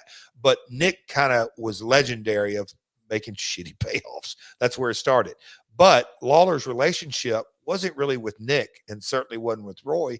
It was with my father. My dad, for all intents and purposes, what we would call today, is that was his producer. So he decided, you know what? I'm going to go with my producer. I got belief in him. My dad never forgot it, even years later, and we'll get into that. When times really got tired and the territory was going down, my dad said, Lawler, I'm going to give you part of the business. And at that time, part of the business was just the city of Memphis. It grew into Jarrett Enterprises, which was the whole territory. But Memphis Wrestling, which the TV was in and everything that went with it, my dad made the decision, if my top star is going, you damn right he deserves to be my partner. Well, I'd love to be your partner in saving some money at savewithconrad.com. We're routinely helping our podcast listeners get a cheaper monthly payment and really change their life. And listen, I realize that anytime somebody says something like that, you got to take a listen and say, hey, is that real? Is that right? Don't just take my word for it. Cruise over right now to conradreviews.com and check out our most recent review left last Friday night. For it's a 5-star review from Jason E. He's going to lay out that this is the best experience and one of the best decisions he's made in a long time. He gave us 5 stars and he said he saved $1,500 a month. His advice is, if anyone is even considering a mortgage or looking to eliminate debt, this is the place to go. You will not be disappointed. I'm pretty proud to hear that Jason had that experience, and he said that. He gave us 5 stars, and I'd love to give you 5-star service as well. Over at Conrad Reviews, you'll see more than 1,300 reviews and our average rating is 4.73 stars, which is really damn close to being at that Will Ospreay level. We'll keep after it and see if we can get there. But serious business, if you've got credit card debt, if you've got a second mortgage, if you've got a car payment, if you just need some cash, you need some relief, SaveWithConrad.com can help. One of the things we're going to do is we're going to take a look at where you are now, and we're going to ask you, what are your short-term goals and what are your long-term goals? You see, this is not a one-size-fits-all thing. And I know that most people listening to this just assume, oh no, it is a one-size-fits-all. You get the best, lowest monthly payment you can on a 30-year loan, and then you work on making payments. Well, my grandfather, when I was a kid, said the best snake is a dead snake. Well, I would say the best mortgage is no mortgage. I want to help you get out of debt. I want to help you pay your house off. That's the real American dream, not giving away 29% of your gross monthly income every single month until you die. And that's what the mortgage was designed for. The word mortgage is Latin for pledge until death. They're designed to keep you writing checks to the bank so they can keep more of your money under management. What nobody ever talks to you about in the mortgage business is the end of your mortgage. So I want to ask you that today, and I want you to just think about it. What does the end of your loan look like?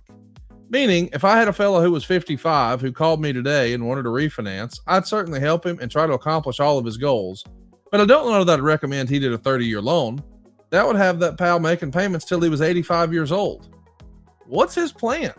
Is he going to retire at 62, 65, or is he on the work forever plan? You need a friend in the mortgage business, and that's me. SaveWithConrad.com. We don't say no, we say not yet, but here's how.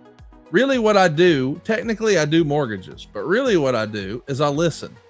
And I try to understand what are your short-term goals and what are your long-term goals. And then the second thing I do is I help you get there. But what you need is you need a plan. You need someone who's seen it and done it. I've done hundreds of thousands of mortgages. That's not an exaggeration. And I would love to do yours. Let's find a way to save some money, get out of debt, get a greatest tax deduction we can, the lowest monthly payment we can, but really aggressively attack that debt so we're finally debt free. And I've got a whole plan. I'd love to run it past you. There's no cost, there's no obligation. But if you're really serious about buying a house and stop throwing your money away on rent, I can help. If you're really serious about retiring on time and not saddling your kids with student loans, I can help. But the only way to do it is to hit me up, man. Call me toll free right now, 888-425-0105. Drop me an email, Conrad@SaveWithConrad.com, or just get yourself a quick quote and see what others are saying. Even talk to a live person at SaveWithConrad.com. NMLS number 32416. Hey, and did I mention no house payments for 2 months? That's right. You won't have to make your May or your June payment. You're done until July. How about a little summer vacation from house payments at SaveWithConrad.com? Jeff, we're going to cut it right there, man. And we're going to pick up another Jerry Lawler episode in the future. And we'll talk about when he was no longer just the top star, but one of the owners. And then eventually, you know, he didn't just work in Memphis. He did have a Hall of Fame career with the WWE. All that and so much more in the future here on My World. And we would love to have your questions. If you've got a question about Jerry Lawler, go ask it right now on our YouTube. That's easy to do, by the way. It's myworldpod.com. Just go to myworldonyoutube.com, and we'll have on the community page there an opportunity for you to ask some of your Jerry Lawler questions. And when we hit the Jerry Lawler topic again, we'll hit those. In the meantime, if your business is targeting men that are 25 to 54 years old, there's no better place to advertise than right here with us at advertisewithjarrett.com. You can keep up with the shows at My World Pod on Twitter, Facebook, and Instagram. Jeff is pretty active across the board as well at Real Jeff Jarrett. And you can always pick up some swag and some merch over at boxofgimmicks.com. Man, I never know what to expect when we sit down and click record, but we had a special guest run in. We talked about your action figure. We talked about you throwing tortillas in Mexico. We talked about Tony Khan getting attacked. Maybe he needs a new necklace. This was a fun episode today, man. I love it, Connie. You know, when I was sitting there and I feel when I said, okay, I feel like Conrad, there's no way we're going to get through this. You serendipitously, do you know where you put a pin in this episode?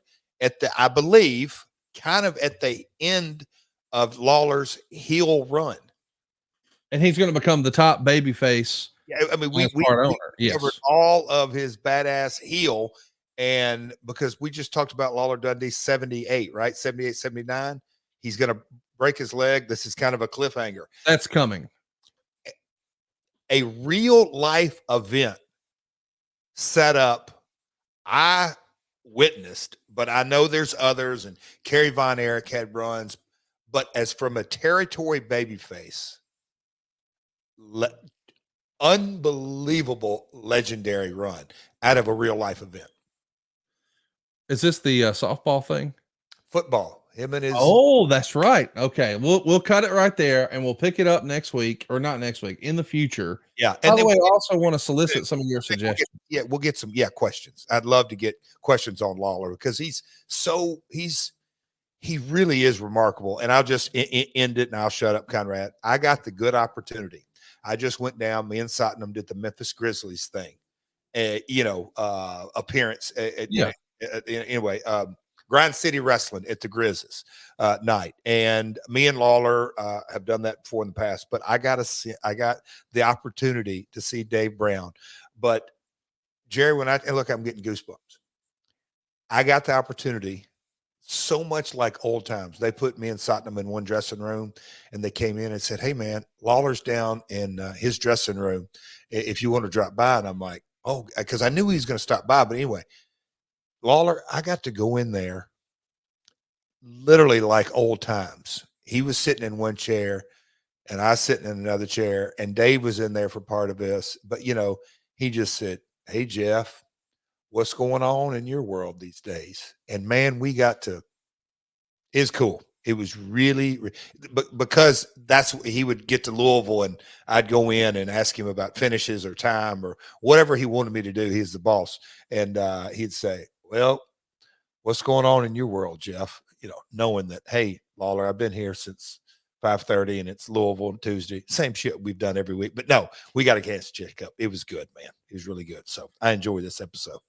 I enjoy talking about Jerry Lawler, and I think one of the reasons I enjoy talking about Jerry Lawler so much with you is because without you and I even having the discussion, I got to think he's probably on your personal Mount Rushmore. Is that fair to say? I am blessed or graced or however you want to say it. I get the opportunity to not know.